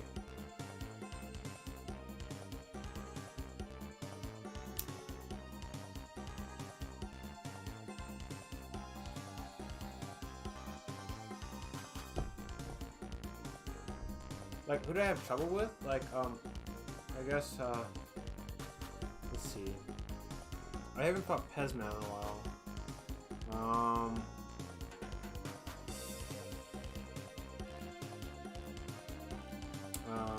I mean, Tech Monkey, I guess, yeah. Joe and Pineline do great again, he did really good. Pizza, I haven't played in a while. Like, I've gotten Reno MD a few times. Ultrasound's good. I haven't played him in a while. Most of the people I haven't really played in a while. Yeah, Super V. I don't think I played Super V in a while either. I don't really get a lot of games with them. I mean, they have offline, so why would they really be on, right? I've gotten Riz. I play Riz. There's one Ryu player. I can't remember his name. He really got me good. I only got like 2 wins. I haven't fought anybody that's 10-0'd me.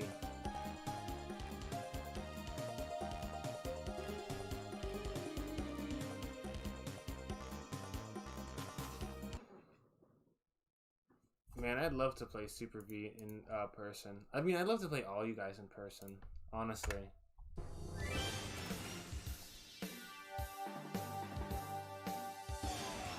Yeah, I know that feeling. But no, me and Riz, I feel like it's pretty close between us. I've beaten him many times. I think I've even finaled him too.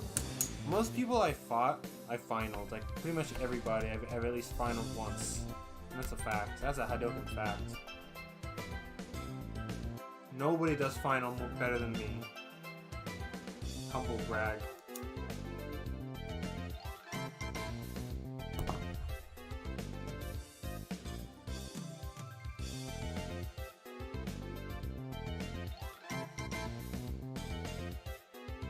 I love to play offline.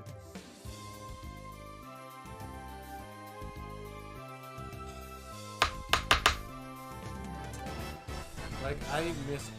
I don't want to play. Like, I did play. I got to play offline a few weekends ago. I went to a local and they had PS3 with HDR. So I was playing. I was teaching some the younger players that. Well, not younger. I'm only 20 playing this game. I'm a 20-year-old kid essentially.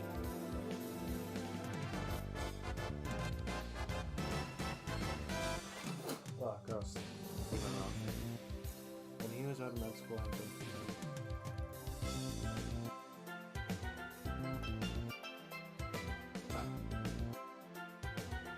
Oh yeah, yeah. It's gonna take me. That's why when I go to Frosty, I'm gonna be playing a little bit of sets offline to kind of get used to it. Like it just takes me. It's like 5 sets, I think. Like 5 games. Because yeah, it's very different offline. But I just have to get my. I have to shift my brain to be faster more, and I'm usually fine after that. I just kind of have to adjust to how fast it is now, but after that, I'm usually okay.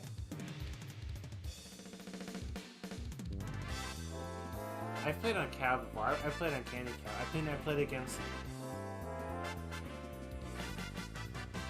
Yeah, usually like that. If I do a 1st to 10, I'm gonna do pretty. I'm gonna be well adjusted to it already. As long as I can do my super cancels and okay, yeah, exactly. Like if I do my crouch medium punch, crouch medium kick, crouch medium punch, into dash low, I'm fine.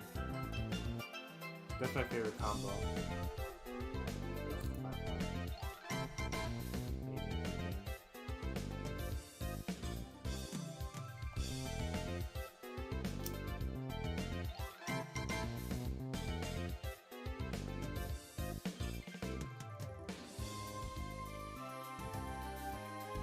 I think my inputs will be a lot faster, more consistent offline. Because I know I drop inputs online a lot. Because it's online. I know that. Like online too, fucking fighting Cammy is impossible. Because I know when she's gonna do Hula Geef and fucking Cammy are like almost impossible online because I can't react fast enough online to Hooligan.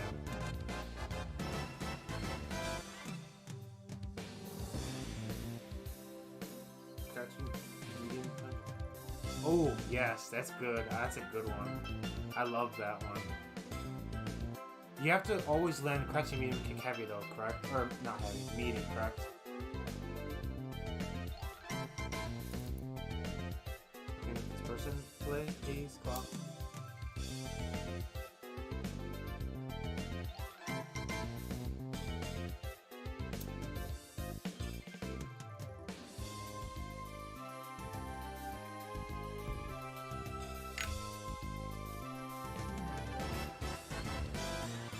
Yeah, okay. Just like tap. Tap to super, it has to be meaty. But I was able to link a crouching medium kick into combo medium kick, crouch medium kick into dash low. I can't remember if it was meaty, but I could have sworn it wasn't a meaty. I was kind of far, and I did it, and then it combo did 2 hits. And I thought that was only super cancelable.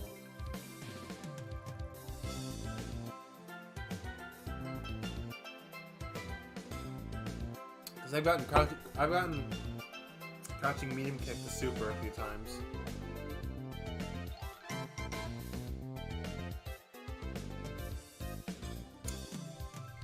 No one's on, man. Ooh.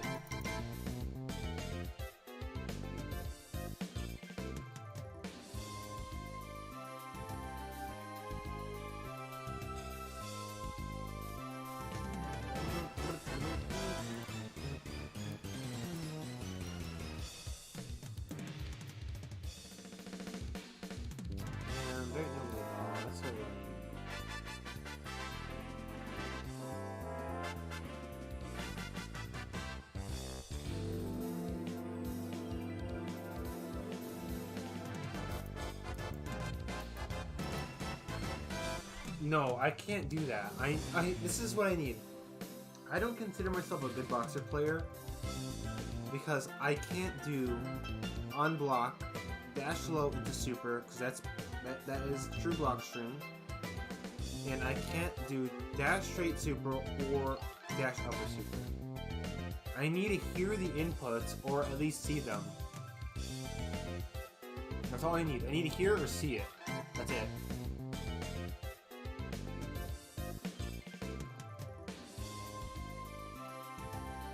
Because I've gotten, when I did training for, I did a little bit of practice for dash ground low to super. I've gotten it like 3 times.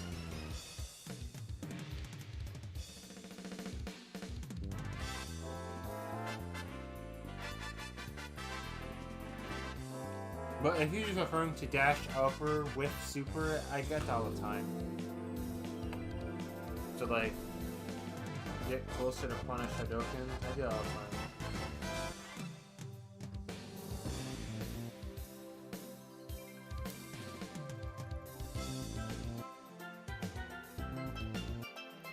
I gotta hear, but I gotta practice it more.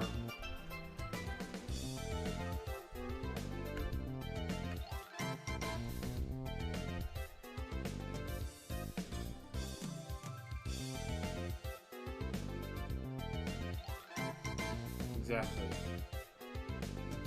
Like, I bet Super V can get that shit. I gotta practice that. But when I try to run the Lua script in this, it doesn't work. I want to like try it. I want to practice it right now while I'm waiting, sitting here, but yeah, that's usually how it is. Because I remember I always kept trying to practice the crouch medium kick. I remember like I always try to practice like some of these combos, but when I just play and it comes naturally, it just comes naturally, and I'm like, oh okay, I got it already. That's how I learned. I learned this game by feel. When I was younger, when I was 15 or like 12 when I started playing this game, I was playing by feel. I mean, I studied, like, I looked at, like, I watched matchup videos, studied, like, I looked at, like, you know, the frame data stuff on now Super Combo, old Shoryuken.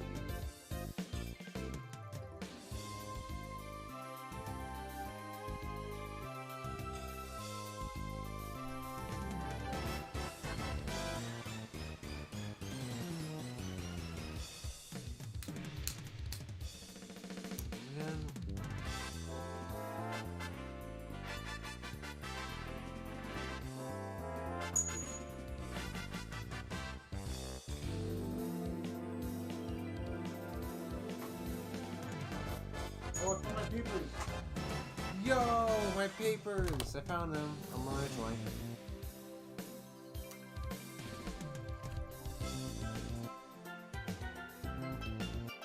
Let's get different stuff on.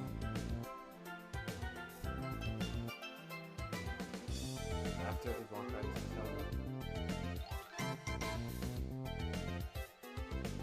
yeah, I do. After like I can lose to something, I have a Super Turbo app on my phone that has hitboxes for every character's moves, and I just double check and cross reference some things that I might have been mistaken about. That's the most I do when it comes to like practicing. I feel like while I'm there, like my notes.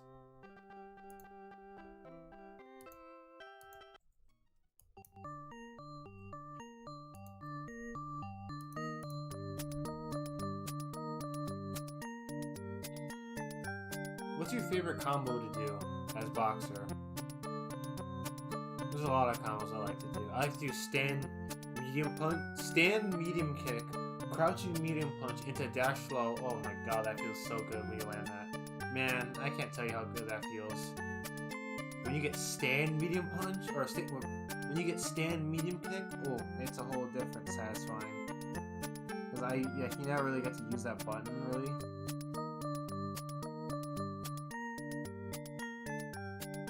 If it was like Ultra Street Fighter 4 Boxer, where you could super cancel it, and it was like had good like a better hitbox.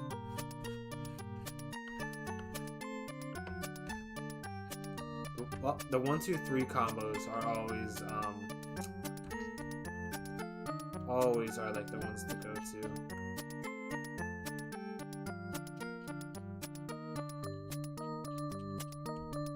Biggest flex.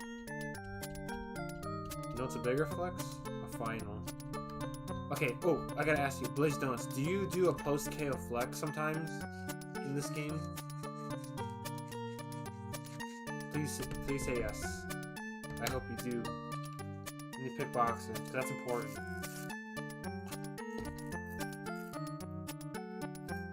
Oh yeah. Yep. Oh man. Getting one jab super is so satisfying. And medium punch super, oh god, yes. I love that.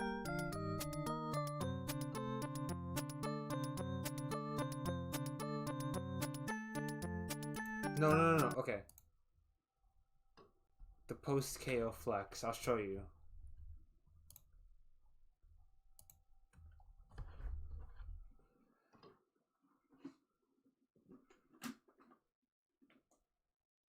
No, here, I'll show you how to do it.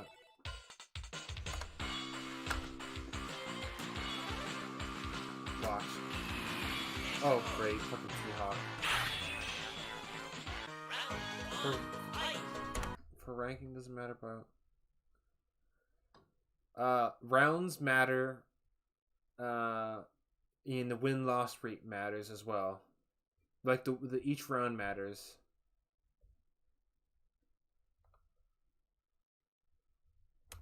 Here, I'll show you the post-KO flex. Hold on. Just beat CP T-Hawk. Try it.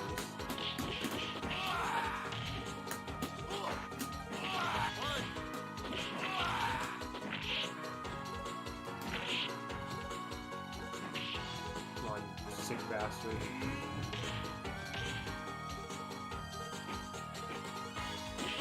Come on, let me grab you. Fuck! I messed it up. I'll get it, I'll get it. Yeah, each round matters. It takes into consideration.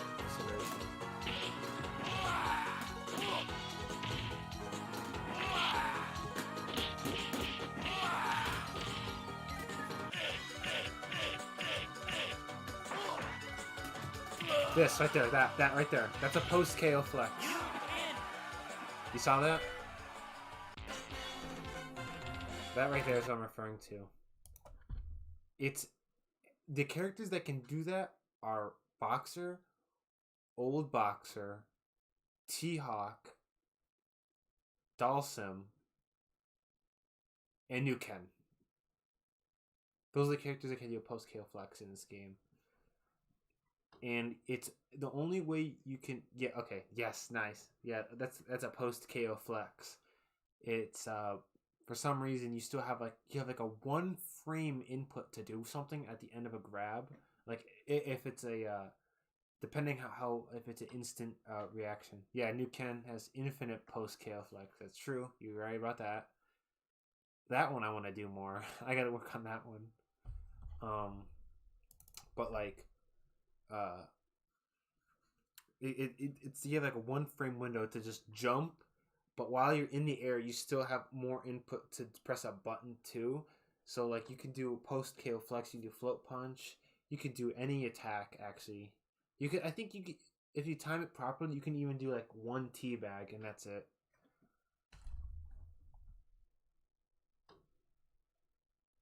I've only been able to get like 2 after the round. I want to get like a bunch, but I have to. It's hard. How do I feel about the boxer mirror? I say it's a literal 50-50. If players are both high skilled boxer players, it doesn't matter.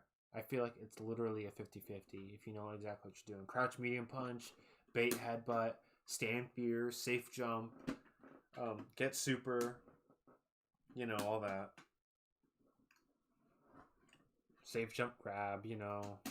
I don't really do safe jump grab online. It's pretty boring. I mean, I'll do it. I will do it in person, but online I don't care too much unless I really want a win,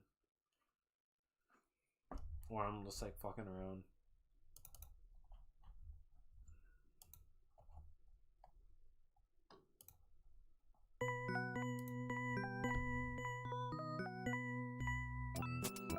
It's 50-50. It's very momentum based. If boxer gets you, if both boxers get, if one's in the corner and the other one has priority, I think it's pretty tough for boxer to get out unless he has super.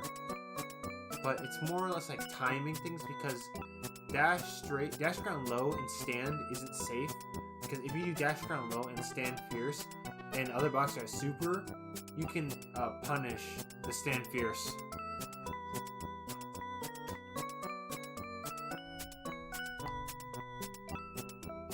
There's a lot of things you can punish this boxer with super.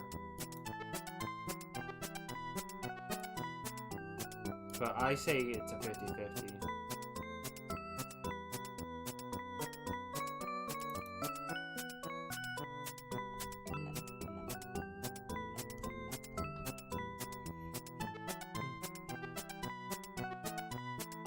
It's like a personal test? I guess so, yeah, I can see how you see it like that. I see it as a 50-50 match, like, it's so even. Like, there's nothing you can do about it. Online, it's stupid, too. I mean, boxer is super online. Oh, I meant to ask you, too, do you double tap? Yeah, I don't know. I mean, it's Wednesday morning now. I double tap on my inputs for everything. It's a lot easier on submit-Cs for me. Yeah. Do you do stand charge push too, Glazed Donuts?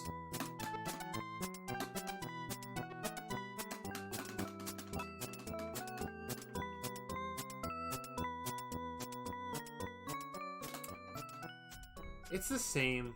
I'd say it's definitely the same. I mean, I played against fucking Climax in tournament. It's the same. It's so 50-50 still, in my opinion.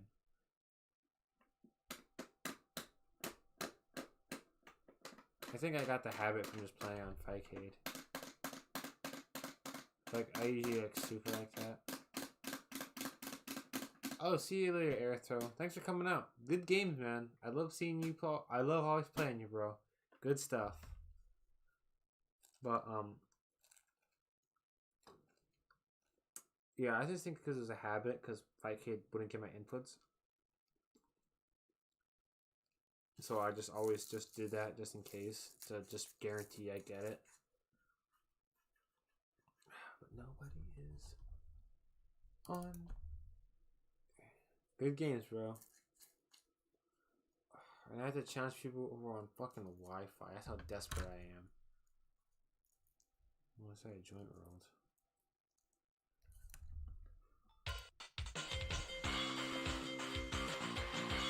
We got.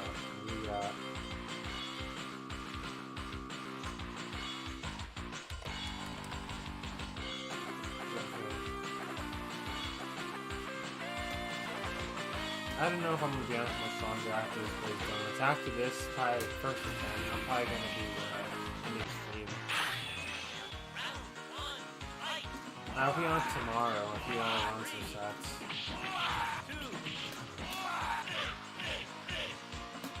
Oops.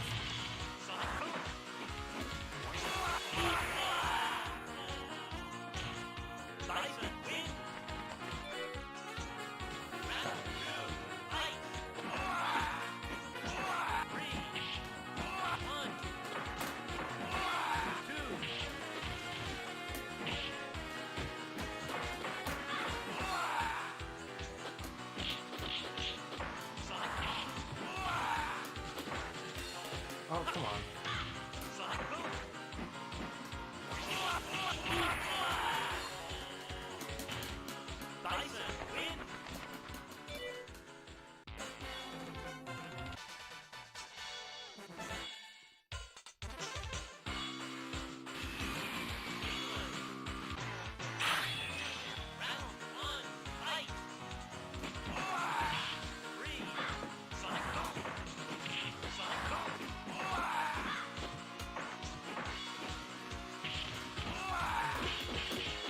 Oh, fuck.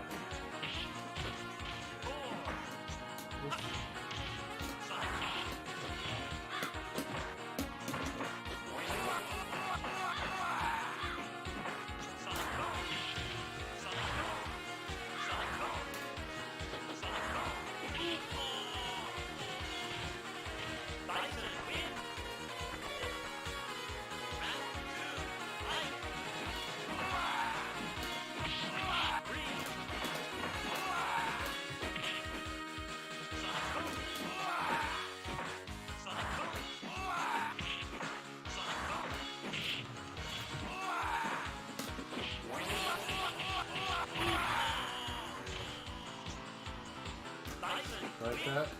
That was a punish. I got that.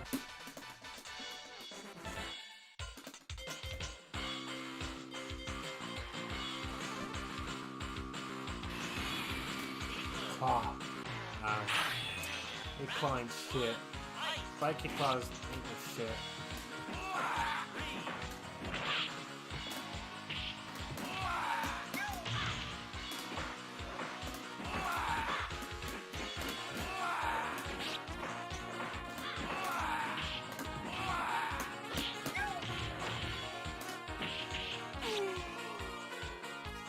Holy fucking shit. This is a lot of damage. Okay, no tap. And stop close.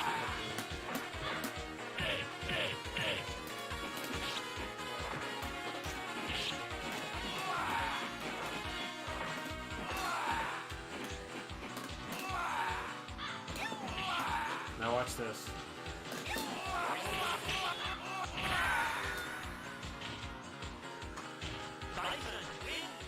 Oh, of course. Yeah.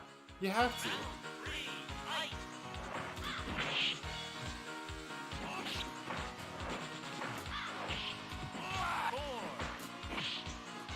me get the breath going.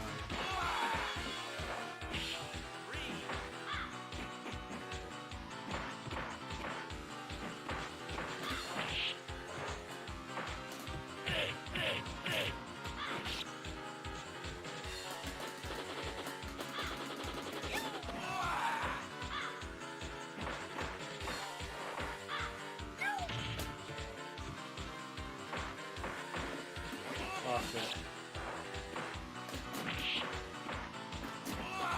Oh, what? Oh, nice. I choked. I was waiting to punish something that wasn't gonna happen. Okay, time to redeem myself.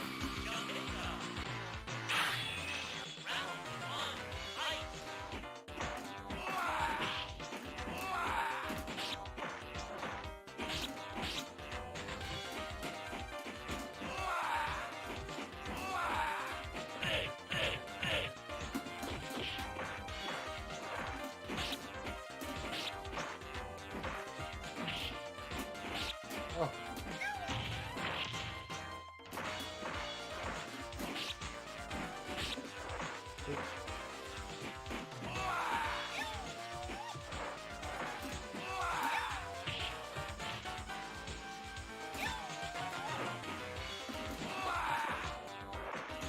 Oh, nice.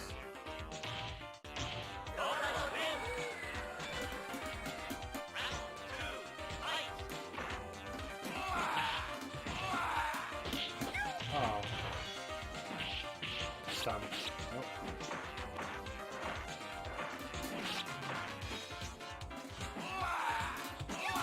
Oh, I got water cards. Oh, this guy. Nice. Oh my god. I gotta stop choking. I'm gonna get this. I'm really fucking up.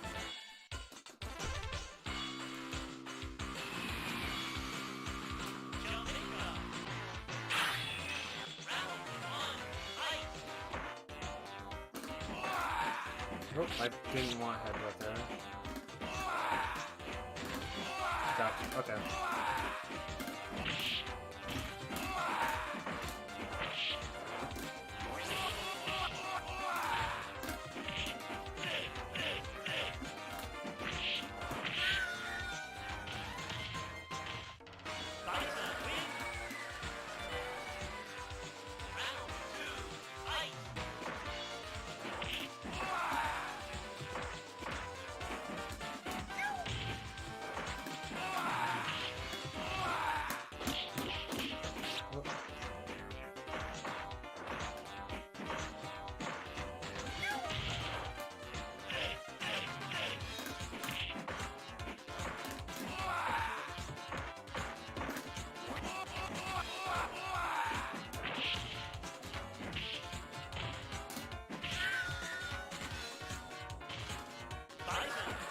Blow punch, baby.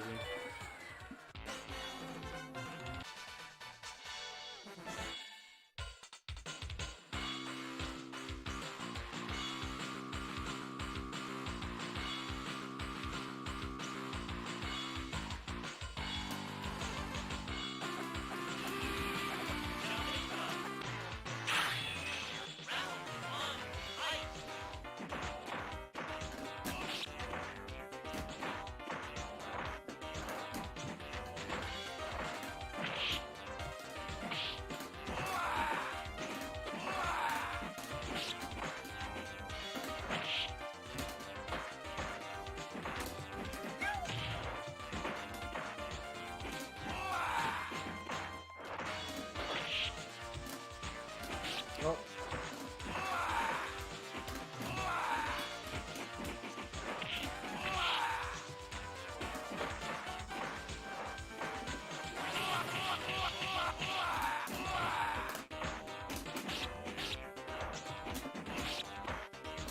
Oh, damn, where's my headbutt?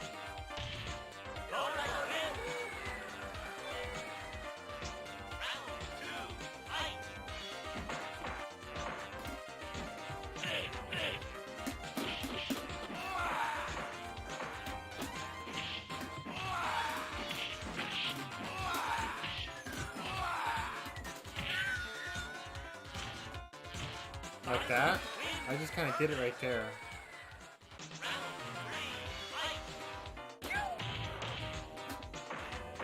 You have to show me an example.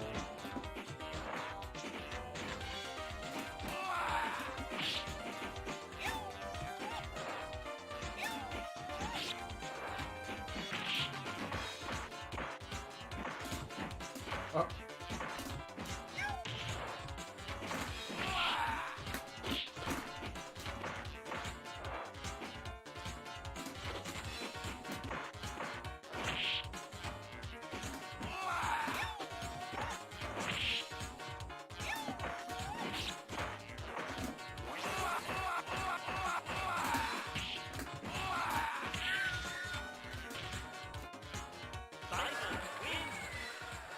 So, a jump in and then just press...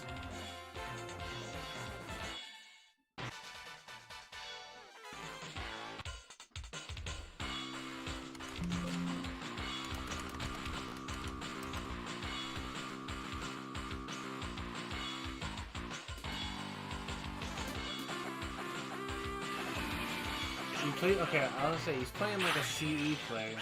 He doesn't know he can reversal, so if I just keep jumping in, he'll know what to do.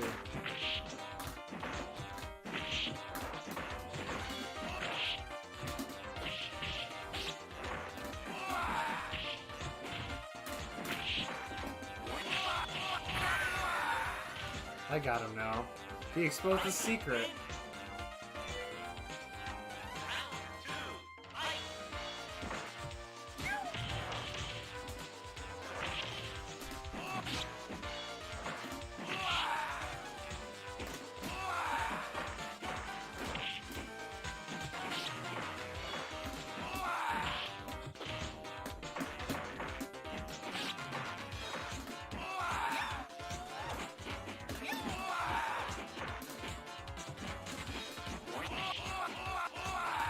What the fuck?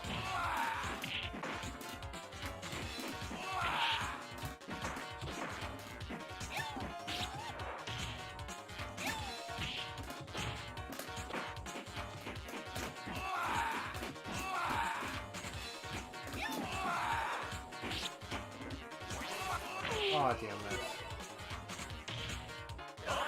What? Okay, jump, jab. Jump in, jab. Yeah, I don't know what that was. I think it was just, I think his hitbox was shifted. Because, you pressed the button.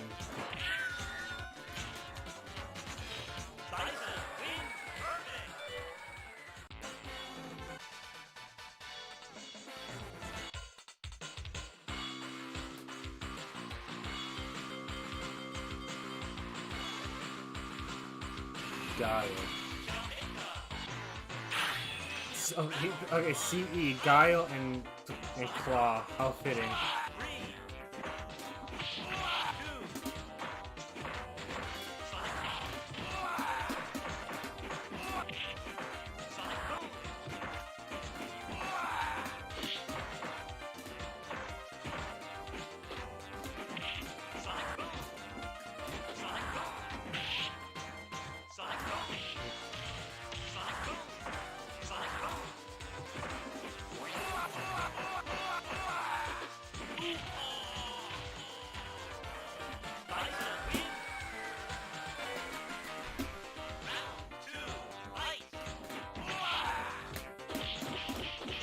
Oh shit.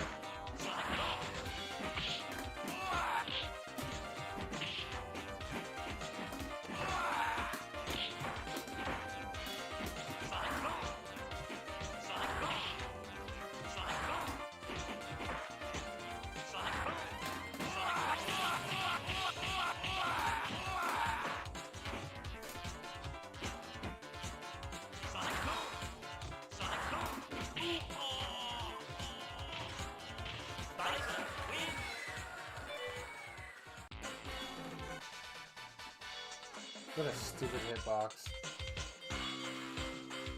That move is just a fucking dumb hitbox. Oh shit.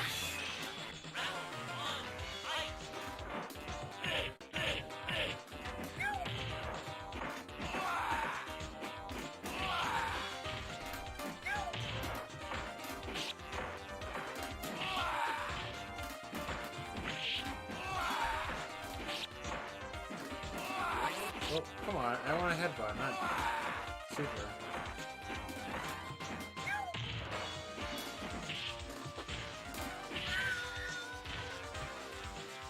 Bison wins. Minus Scrabble right now. Round 2, fight.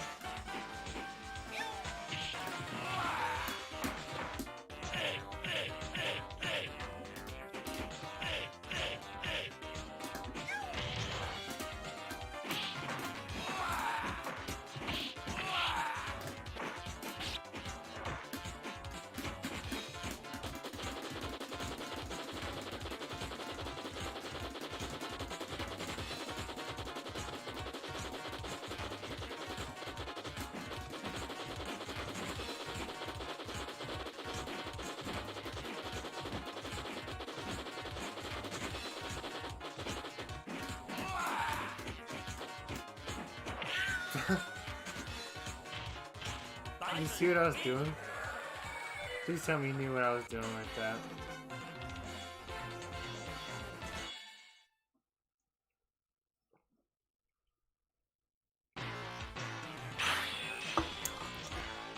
Round 1, fight.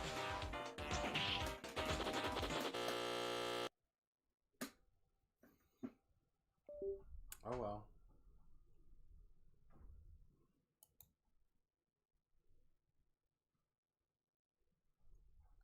Let's watch some YouTube. Because I really want to see this Carl Jobst video.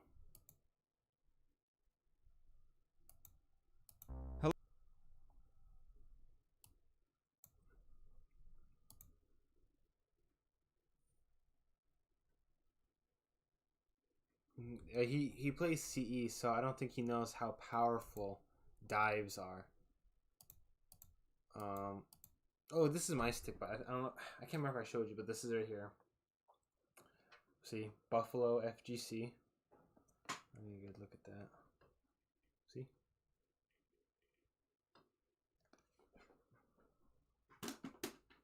I got this joystick I replaced. This isn't a stock. This is a new joystick too.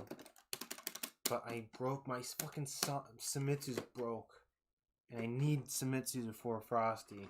I do not want to play Frosty with Sanwas. Okay, let's get this video running.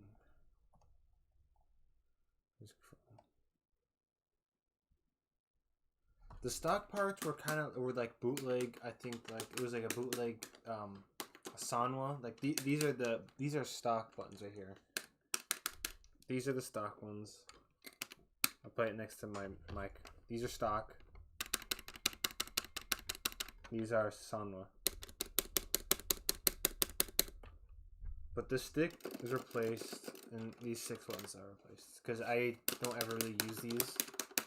Unless I'm hyper fighting Geef and I need to lariat, because there's inputs are sussy on that.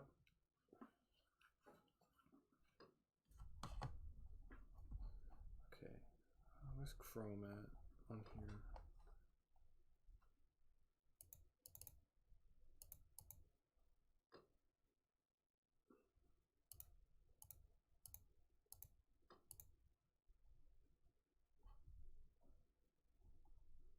Why isn't it showing up?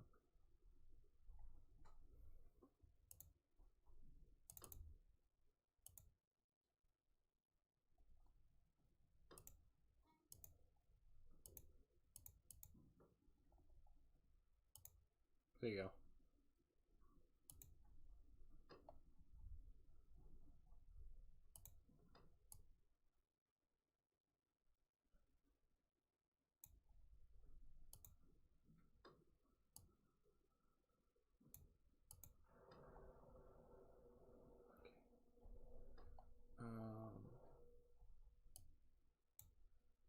This chat is behind.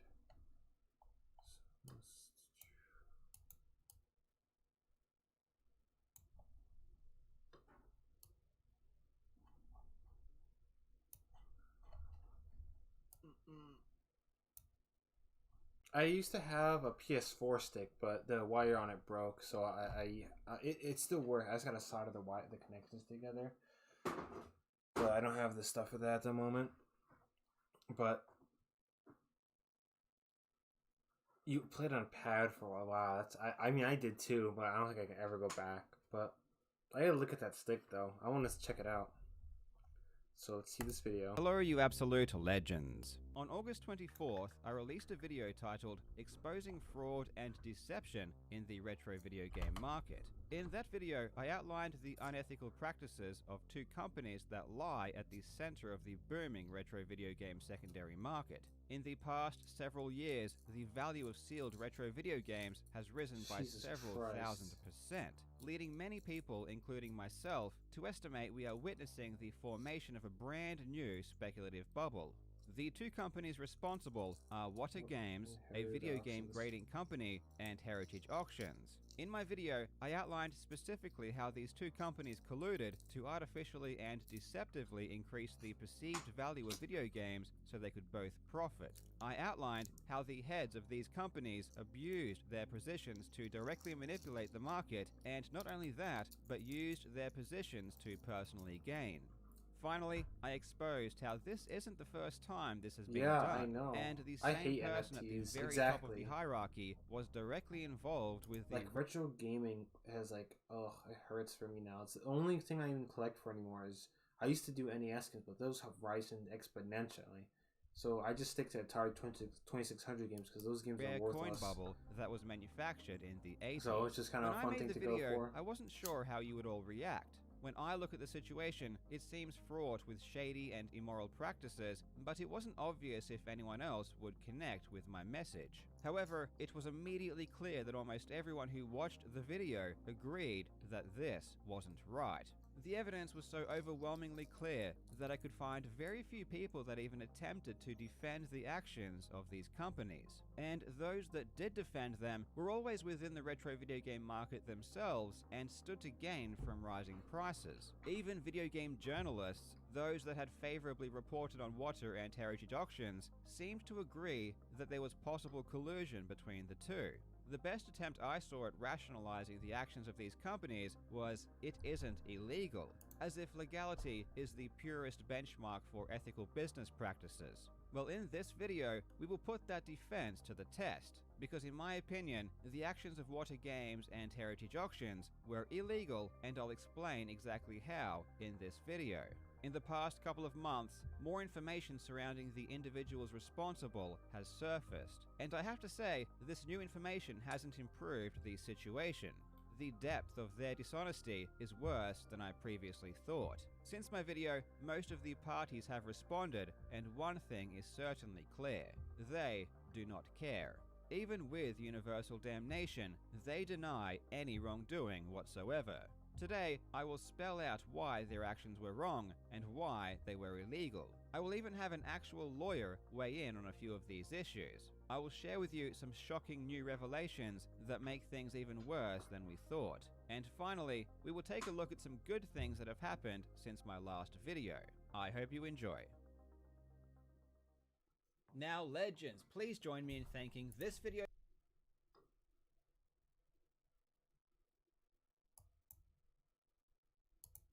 The price of an asset rises in a relatively short amount of time, leading people to buy those assets in the hope that the value will increase. Exactly. So I didn't really hear too much about Wada either.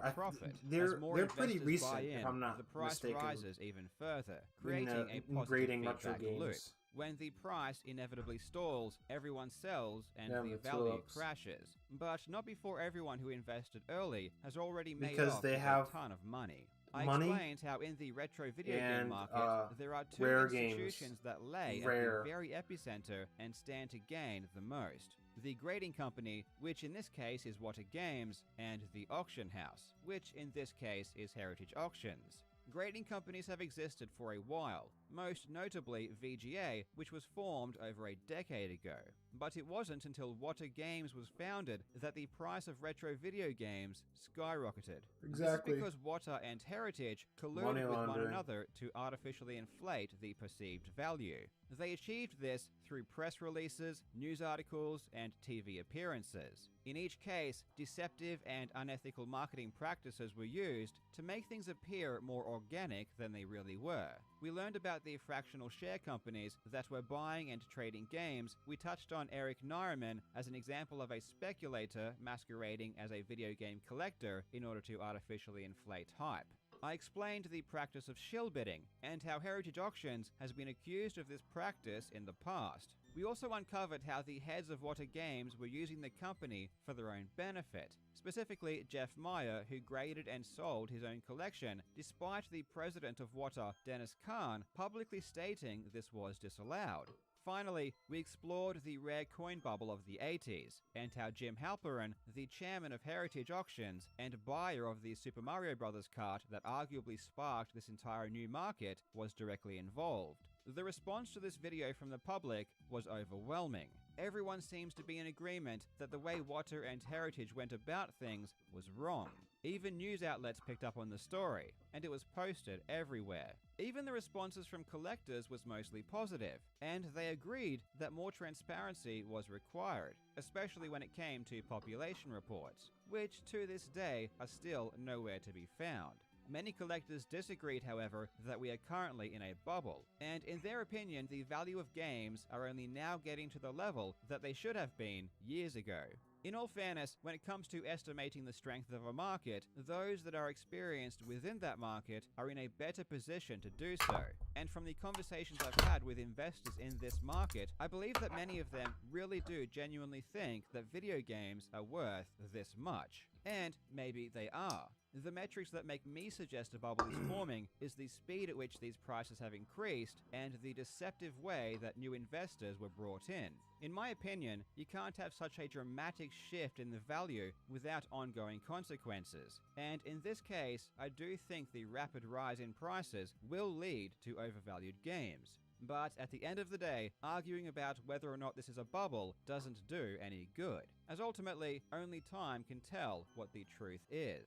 What I really care about is the unethical business practices that were conducted by those at the top of the food chain.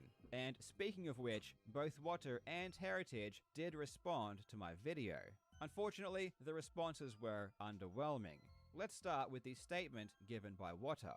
Wada Games is the trusted leader in collectible video game grading, and we're honored to play a key role in this booming industry that we are incredibly passionate about. We're humbled by the support of our thousands of customers who trust us to provide accurate and transparent grading.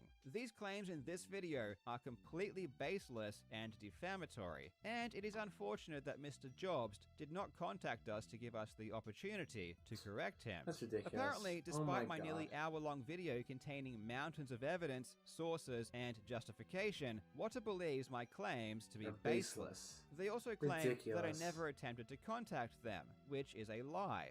Through a mutual third party, Dennis was told directly that I wanted to speak with him, and he was well aware that I was producing a video, but he decided to not contact me. The response from Heritage Auctions was basically the same.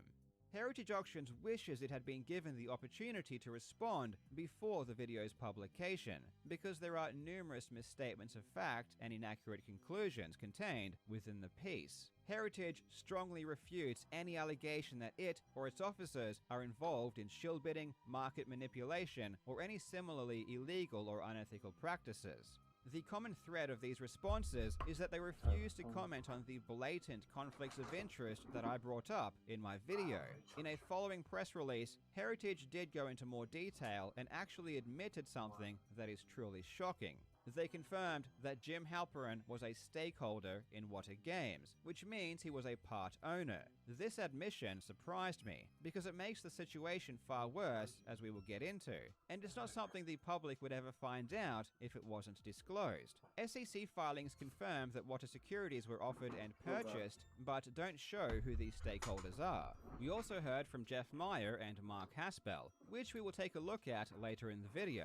But first, let's take a closer look at the deceptive marketing practices that Wada and Heritage used, and why I believe their actions broke FTC regulations. The critical regulation that we need to become familiar with is Statute 255.5 in Title 16 of the Code of Federal Regulations, called Disclosure of Material Connections. It states, when there exists a connection between the endorser and the seller of the advertised product that might materially affect the weight or credibility of the endorsement, such connection must be fully disclosed. An easy example to illustrate this rule is that social media influencers such as YouTubers need to clearly state that they have been paid or sponsored by a brand before they endorse them. This can be as simple as saying this video is sponsored by before saying the company name. But material connections aren't limited to being paid by a company to promote them. A material connection is any connection that would affect the credibility of an endorsement. According to the FTC itself, you must disclose when you have any financial, employment, personal, or family relationship with a brand. This disclosure must be hard to miss, and it must use simple and clear language. The FTC is actually very strict when it comes to these matters. According to the FTC, even so much as simply mentioning a brand on social media is considered an endorsement, and if you do have a connection to that brand, it must always be disclosed. In 2017, the FTC took action against the YouTubers T. Martin and Syndicate for endorsing the online gambling service CSGO Lotto because they failed to disclose that they were joint owners. In the settlement, the FTC ordered that the respondents must not make any misrepresentation, expressly or by implication, that an endorser of such product or service is an independent user or ordinary consumer of the product or service. Furthermore, it was also ordered that they must not make any representation, expressly or by implication, about any consumer or other endorser of such product or service without disclosing clearly and conspicuously and in close proximity to that representation any unexpected material connection. The order clarified that clearly and conspicuously means that a required disclosure is difficult to miss, and most notably, it must be made through the same means through which the communication is presented. In other words, if a press release is made endorsing a product or service, the disclosure of any material connections must be made through that same press release. You can't fail to disclose in an endorsement and then claim that it was public knowledge so you didn't have to. That's not how the law works. Let's apply this statute to some scenarios we spoke about in the previous video. Firstly, the Heritage press release regarding the sale of the $100,000 Super Mario Bros. In February of 2019. This was the cart purchased by Jim Halperin, who, as we just found out, was a part owner of Wada. Geig, whose company Just Press Play had a business relationship with Wada, and Richard Ledger, who we also later found out was an investor in Wada and friend of Dennis Kahn. This press release contains a ton of endorsements without disclosure. Dennis Kahn, on behalf of Wada Games, says, "In terms of rarity, popularity, and relevance to collectors, this game has it all. And I would have loved nothing more than to be a part owner." Here, Dennis is endorsing the cart and advertising that it has great value, without disclosing that the owners of the cart have given his company money. Dennis also endorses Heritage, saying that Wada certified video games have been selling for record prices ever since Heritage began auctioning them in January, without disclosing that the chairman of Heritage is a part owner of his company. Before we go on, you might ask yourself, is this illegal if they are telling the truth? Do they still need to disclose their connections if they are giving an honest opinion? The answer is yes, they do. It's a legal requirement that endorsements are truthful by default. You aren't allowed to give an opinion that isn't true or lie in an endorsement. So the FTC regulations are written under the assumption that marketing is truthful to begin with. The FTC states that an endorsement must reflect the honest opinion of the endorser and can't be used to make a claim that the product's marketer couldn't legally make. And in addition, if there's a connection between an endorser and the marketer that consumers would not expect, and it would affect how consumers evaluate that endorsement, that connection should be disclosed. Therefore, it doesn't matter if Dennis Kahn is telling the truth or giving his honest opinion. He has been given money by the people he is endorsing, and therefore it must be disclosed. Heritage also endorses Wada Games, without disclosing that the chairman of Heritage Auctions is a part owner of Wada. So what you have is two companies, Wada and Heritage, with deep, unexpected connections, endorsing each other without disclosing anything. This press release is only scratching the surface, however.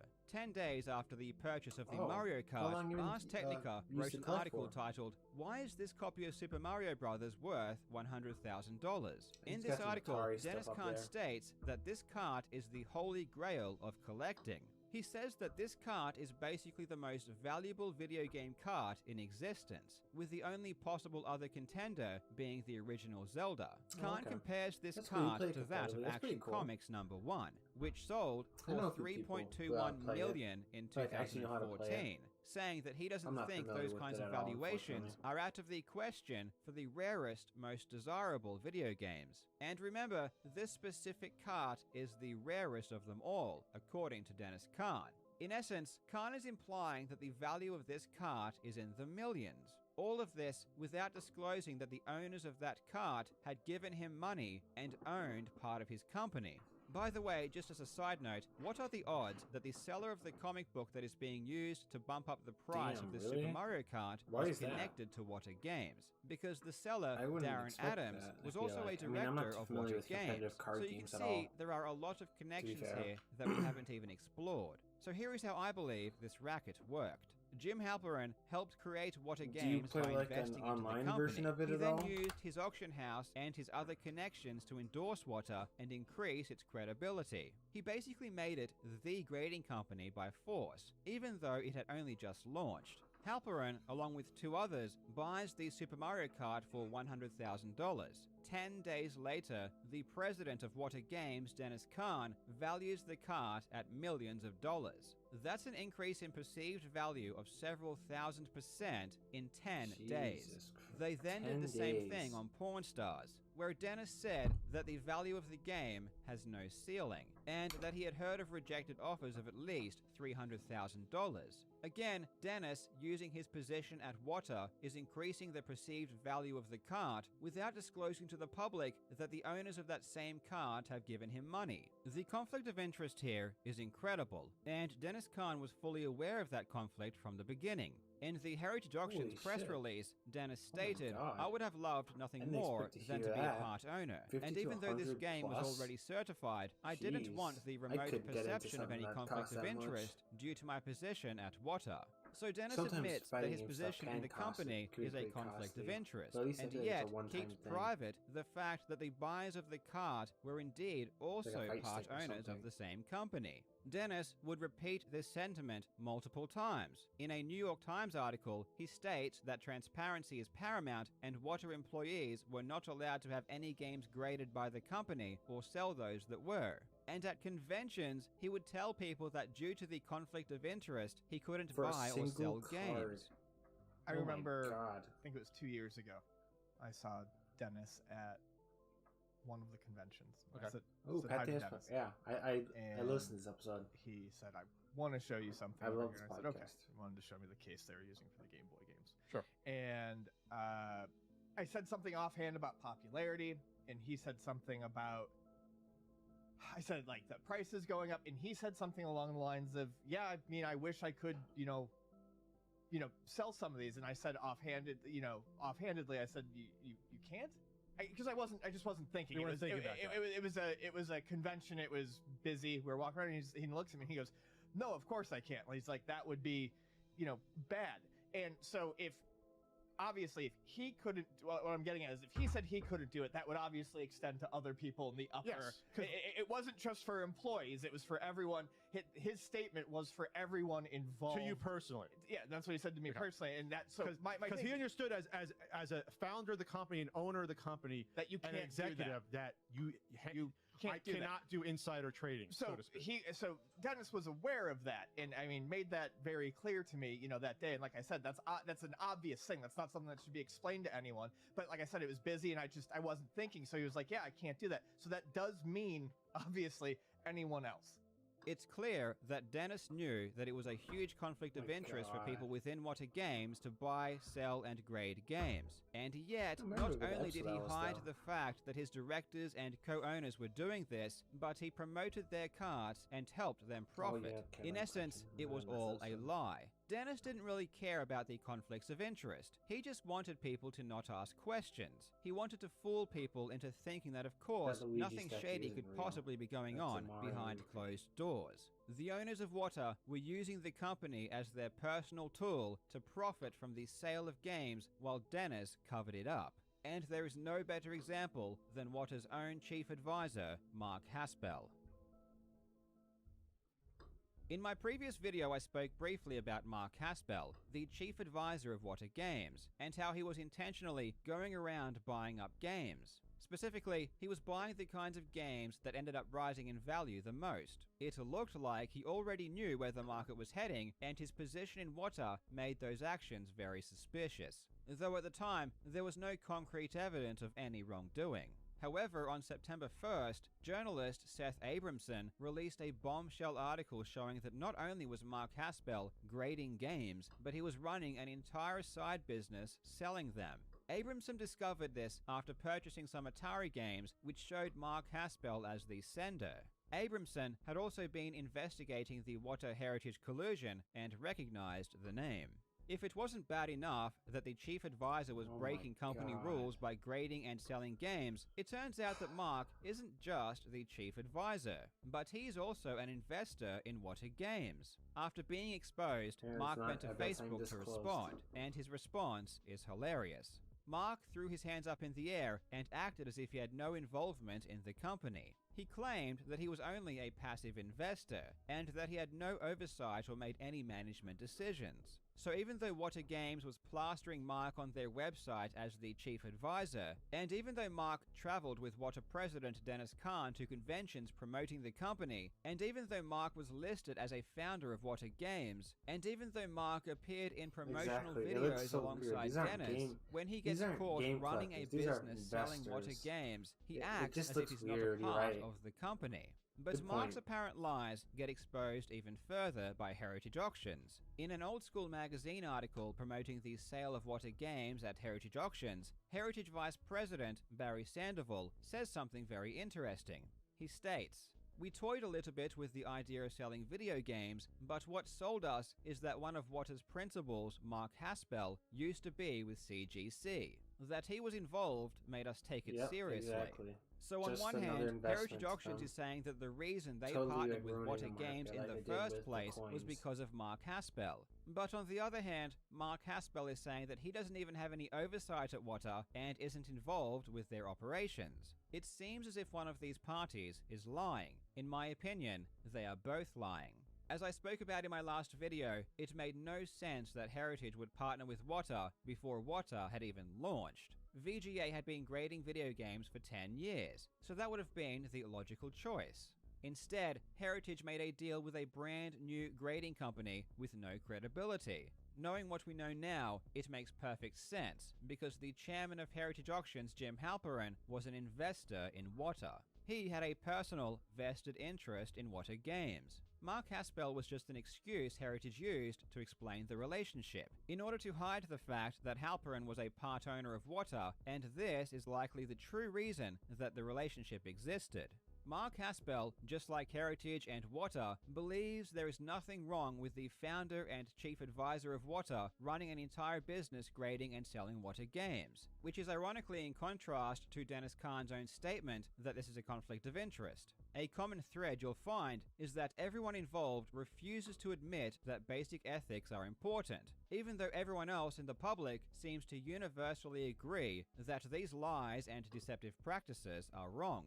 Which brings us to the Carolina Collection, which, if you remember from the last video, was one of the most complete collections of sealed Nintendo games that existed. It was owned by Dane Anderson, and was purchased by Jeff Meyer in 2019. Wada Games even released a press release about the sale, where Dennis Kahn personally endorsed and promoted the collection, letting people know that not only was this extremely valuable, but it was up for sale. Of course, he also failed to mention that Jeff Meyer was a director of the company, which, and I sound like a bit of a broken record here, broke FTC guidelines. After my video was released, Jeff did respond, essentially saying that what happened was okay because he wasn't an employee. But unfortunately, not only does the FTC not agree, but the public doesn't either.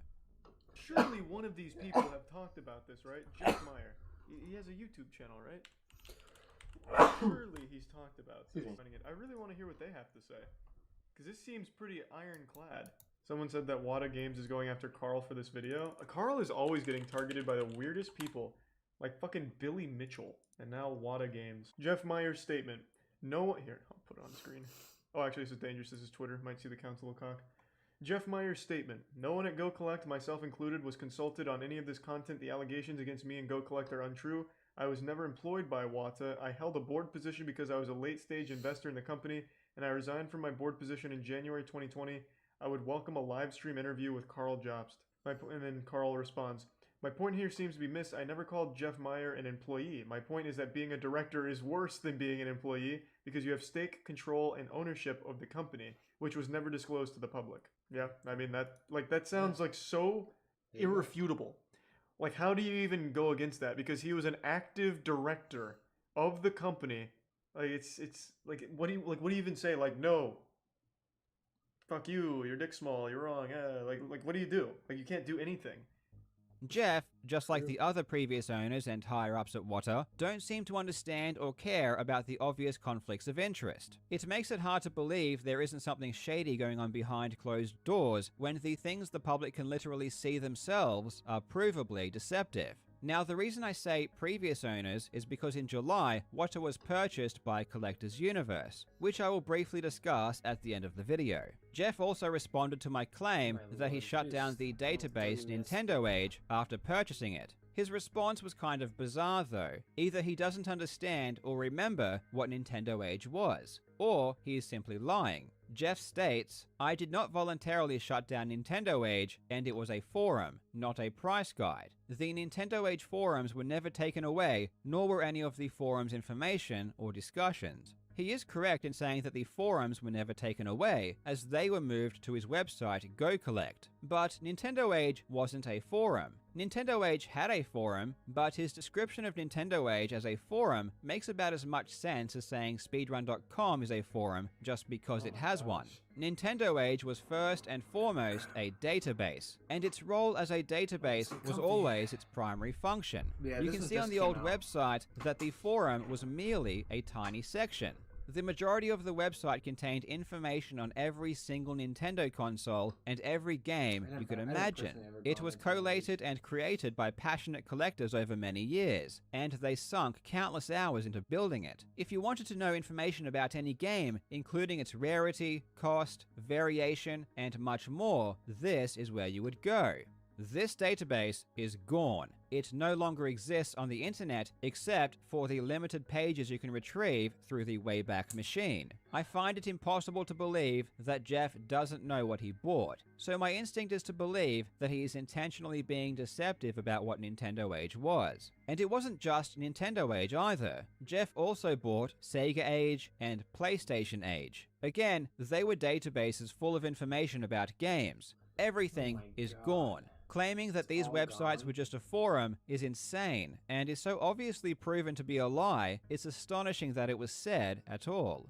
With all of that said, Jeff, unlike the other people I spoke about, did reach out to me and wanted to talk. Unfortunately, we haven't yet, which to be honest is entirely my fault, but we will talk soon. Perhaps there is some misunderstanding here, and it will be interesting to hear what he has to say when we speak. Until then, it does appear as though he's still being deceptive, but I do think given his willingness to talk, that we should hold final judgment until then. I will put his full response in the description. And very quickly, I was also contacted by Dane Anderson, who was the person that sold Nintendo Age and the Carolina Collection to Jeff Meyer.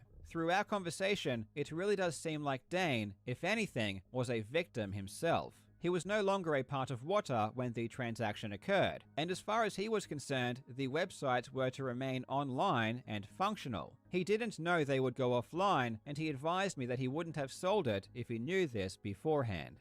Now, throughout this video, you've heard me talk about FTC regulations, and I'm pretty confident in my analysis of the situation. But just to be sure, I asked an actual lawyer to take a look at a few specific instances to get a second opinion. So I would like to give a very warm welcome to Alita from the YouTube channel Legal Bites, who will share her opinion on some of these issues. Here we go. Hi there, my name's Alita, and I'm a lawyer licensed in California and DC. I run the YouTube channel Legal Bites, where we explain the law one bite at a time. Carl asked me to take a look at the situation from a legal perspective, and so I thought I would take a few minutes to highlight a few things. This situation, as Carl has described it, is obviously very concerning to say the least. But is there anything here that would lead us to believe that there might be something happening that is actually unlawful? To figure that out, we'll look at the Federal Trade Commission Act, or the FTC Act, and the FTC Guidelines, which are the regulations that give guidance to courts in these kinds of situations. Then we'll apply the rules to 3 situations. First, the 2019 Heritage Auction press release. Second, the 2019 Wada Games press release about the Carolina collection. And finally, the appearance of Dennis Kahn on Pawn Stars. For starters, the FTC Act generally makes it unlawful to carry out any acts that are either unfair methods of competition in or affecting commerce, or unfair or deceptive acts or practices, again, in or affecting commerce. To determine what kinds of acts the FTC means here, we'll look to the FTC Guides. The FTC Guides apply to any message that consumers are likely to believe reflects the opinions, beliefs, finding, or experiences of a party of other than the sponsoring advertiser. So this can be statements made in advertising on TV, or on social media, or through press releases. Now, what's important in this case is that the FTC Guides require disclosure of any connection between the endorser and the seller of the advertised product that might materially affect the weight or credibility of the enforcement.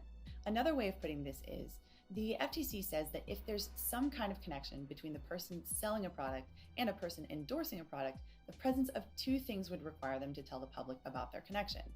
Those 2 things are, first, situations where the connection between the 2 isn't reasonably expected by the audience, and second, where the public's knowledge of that connection would change how the public gives weight to that endorsement.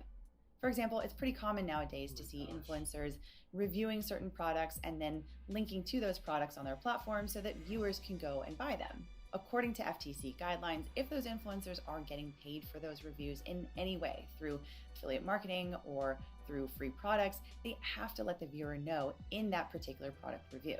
And that's because that type of a connection isn't always something that would be obvious to the viewer. And at the same time, someone that has a financial incentive in the success of a product can change how much weight we're going to give to that review. Now, applying this to the 2019 Heritage Auctions press release about the infamous copy of Super Mario Bros. Sold for $100,000. In that statement, several individuals were quoted about the same transaction. You had Wada Games president Dennis Kahn and the buyers of the item, Jim Halperin, Zach Geig, and Rich Leche. If Carl's information sources are correct, all of these individuals have a financial connection of some sort to Wada Games, either as investors of Wada Games or as members of the corporate board. So applying the FTC's requirements, we first have to ask ourselves whether this kind of a connection is reasonably expected by the audience in a transaction like this. And it's reasonable to say no, that we wouldn't expect there to be a big deal made about some outrageous sale of an item between various people with financial interests common to the certifying company. So that's the first question in the analysis. Let's move on to the second one. The next one is, if the public knew about that connection between these people, would they give less weight to the endorsements made in the statement? To lay that out, it's important to understand what in this whole scenario is giving weight in the first place to the crazy valuations of these retro video games. And the thing that gives arguably more credibility than anything else here is the fact that there was an actual sale transaction that happened and that people are hearing about that sale. It's reasonable that most consumers would assume that a transaction is proof of the actual market price of an item. That is, it's a common idea that the real value of an item is the market price, or the price at which the market will support. Specifically, the point at which the buyer and the seller will agree to transfer ownership. The reasoning behind that is, of course, the buyer isn't going to buy something if they think that the item is overpriced. And likewise, on the other hand, the seller isn't going to sell something to someone if they think that they can get a better price somewhere else. So that's why when we see a really big press release about the actual transaction of a particular item, it's reasonable that most people would think that the transaction is pretty solid proof of the sale price as the actual market value of the item. But of course, that only works when we're talking about an organic market. So that leads us back to the second question. If the public actually knew about the financial connections between all of these different individuals, would that change the amount of weight that they would give to the statements made in this press release? Now, you might be ready to say yes, but let me give you just a little bit more nuance here. You see, courts that have analyzed this issue have said that when there is an undisclosed connection between the different parties, you still have to look at the substance of the communications that they made to the public. If they're the type of statements that will materially affect the weight and credibility of the endorsement, then a court may find that these statements are basically unfair or deceptive trade practices. For example, looking to a little bit of case law on the subject, take a roofing certification company that gives something called a Master Elite certification for certain roofing companies. Where that certification is advertised as one of the main bases for hiring any roofing company, it's unlawful not to disclose the fact that in order to get that certification, the roofing company has to buy a certain amount of their materials for roofing from that certification company. In other words, the process of getting that endorsement, the certification, includes the payment of money rather than a certification of actual skills.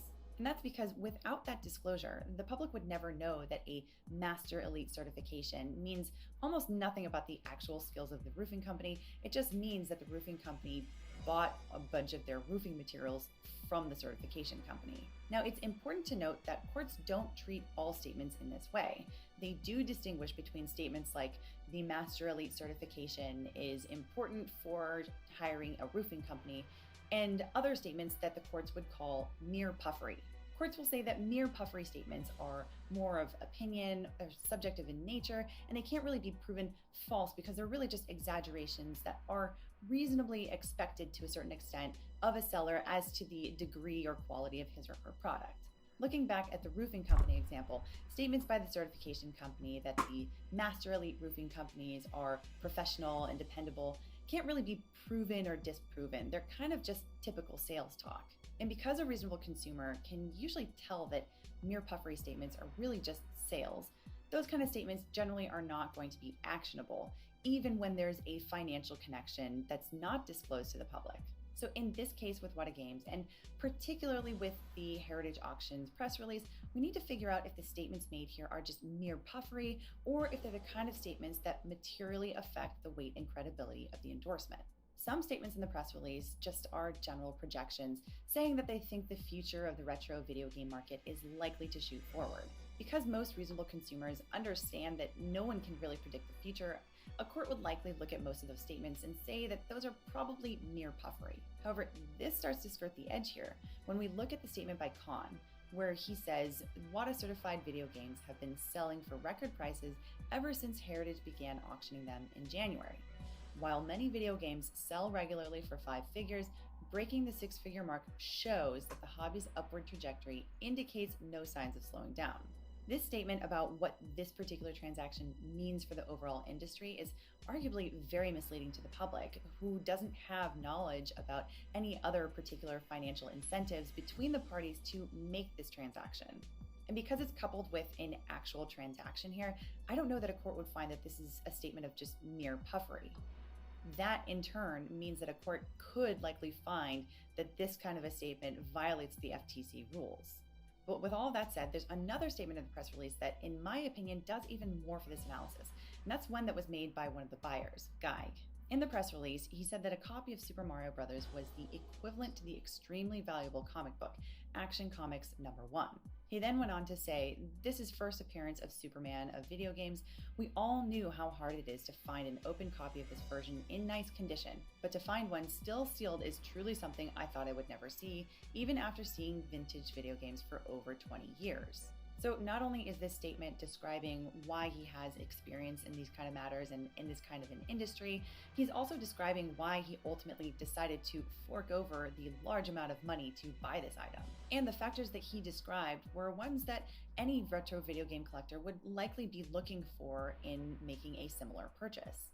So together with the actual transaction here, the statements that were made by the buyer highlighting factors that he found compelling to actually shell out that much cash could be materially affected by the glaring omission that he also had a financial incentive for the game to be sold at such an outrageous price.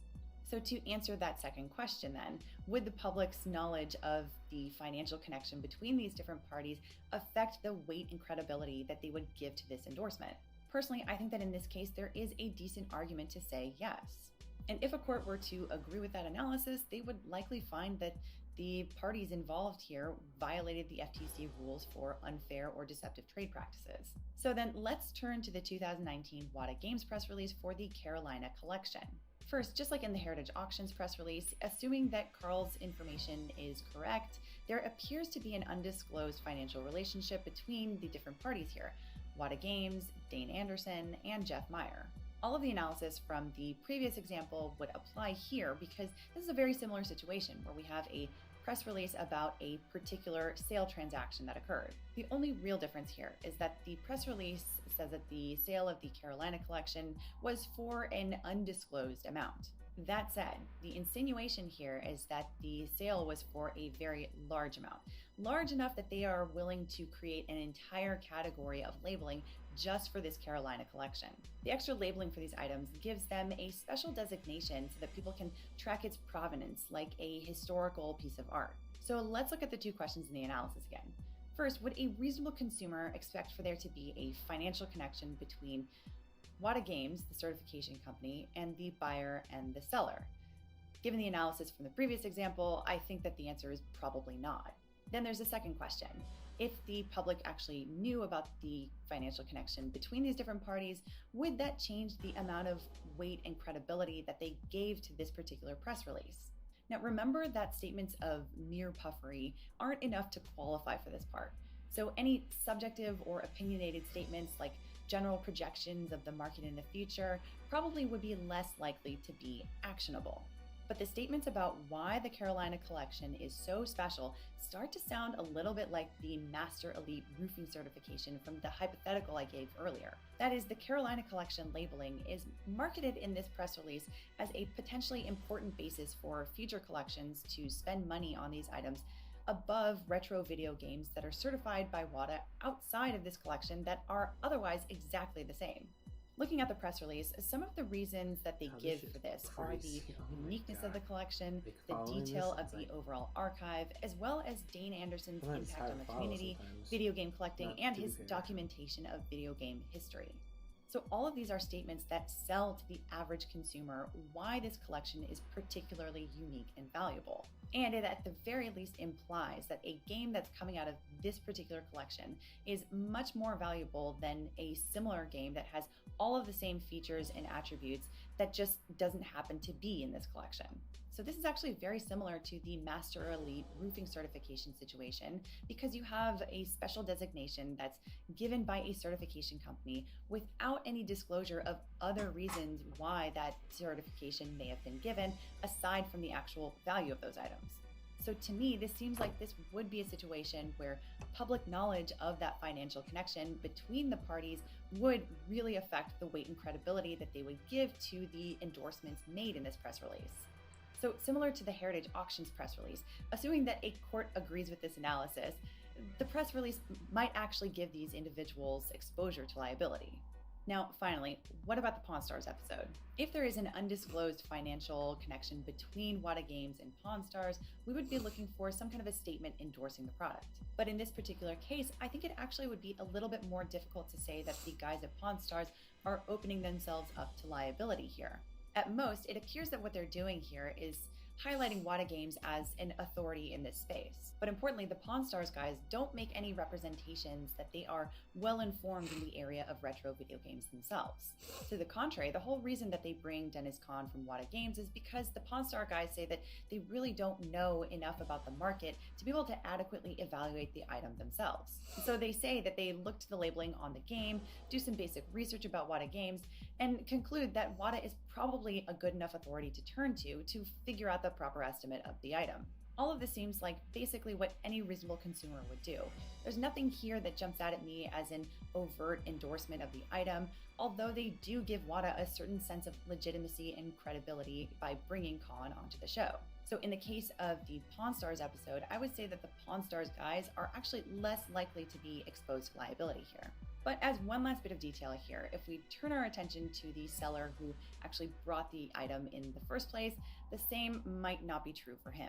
Again, assuming Carl's information sources are correct, there appears to be another undisclosed financial relationship between this seller and Wada Games. And by all appearances on the show, it looks like they don't know each other at all, and he may even be surprised to see someone from Wada Games showing up there. Applying the same analysis from the two press releases, the statements that he makes about what he sees about the valuation of the item mean that there might actually be some exposure to liability for him and Wada Games, and potentially Dennis Kahn as an individual as well, for FTC violations.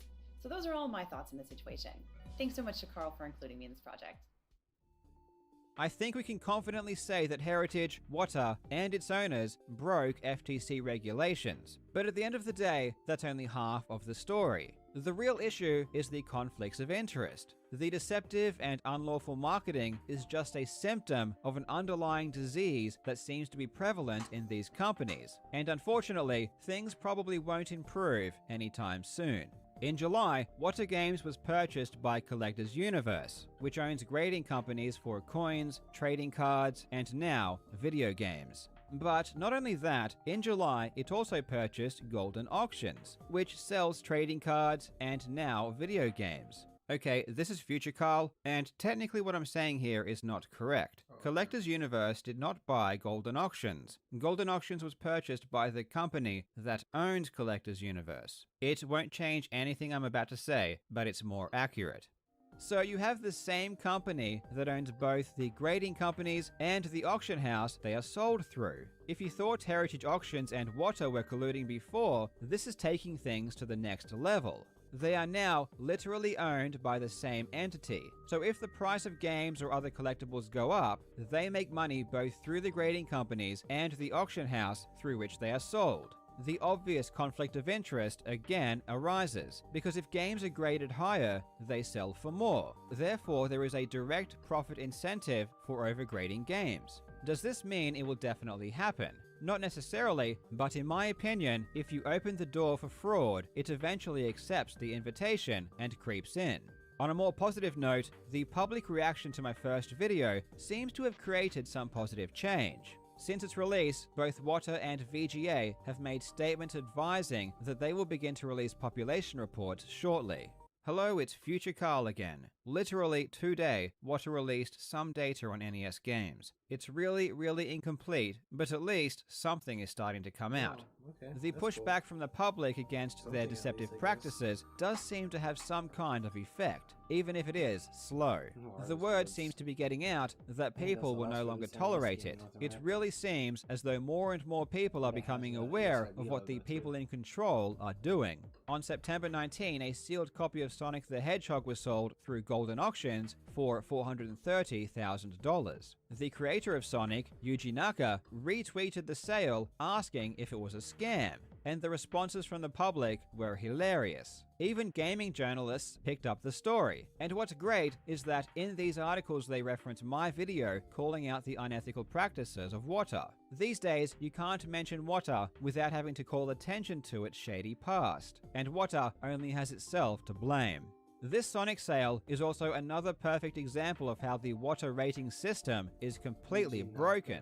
This particular game received a rating of 9.4 for the box and A for the seal. According to the Wada rating scale, an A rating indicates a seal that exhibits some light to medium scuffing or other detracting marks, as well as no more than a few minuscule holes, usually seen at the corner edges. But people were very quick to point out that the seal on this copy of Sonic had a massive tear that spread across more than half of the box. This gash is huge. Realistically, if Wada's grading scale meant anything, this seal deserves a rating of C+ because it contains a single major detraction.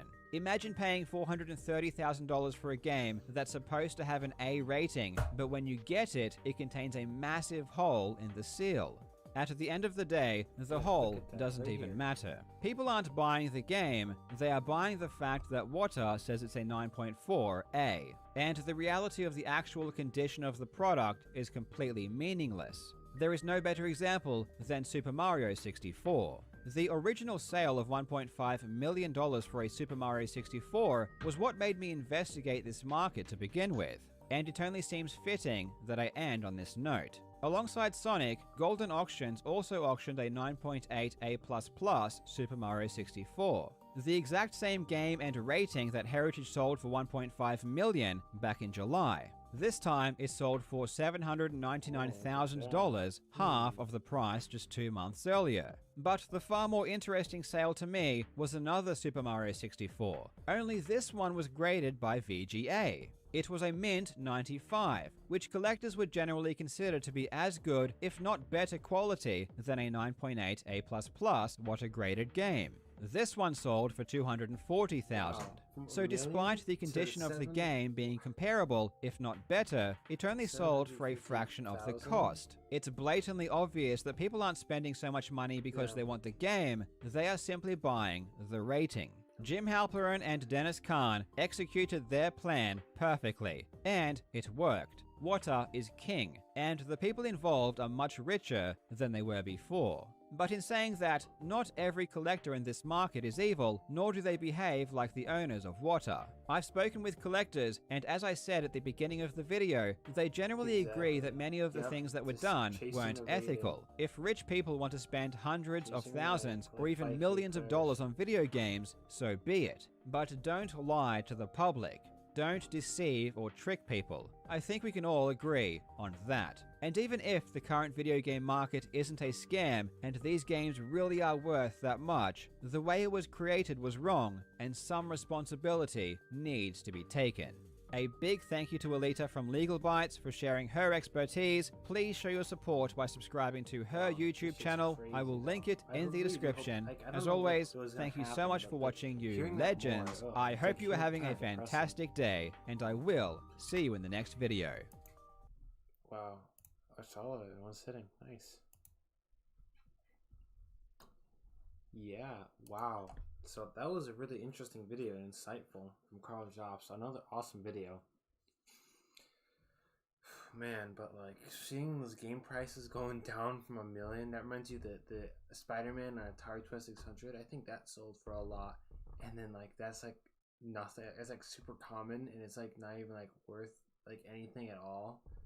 And that was like selling for a lot, and then like the next sales kept going lower and lower and lower, and I think it's like doesn't even matter anymore. I gotta look at it again, but in the CU podcast, Ian and Pat bring it up sometimes. That's always pretty funny. But yeah, thanks for sticking around, Blaze Donuts, watching stream with me, watching Carl Jobs. Really appreciate just hanging out, just chilling, watching us together and discussing. But after that, I'm gonna be ending stream here. It's almost 4 in the morning, so I'm gonna be ending stream. Tired. Just want to chill out for a little bit. Got work tomorrow, not in the morning, but in the afternoon. But you know how it is. But good games and yeah, awesome stuff from everybody who I played, and great stuff to everybody. So I'll see you.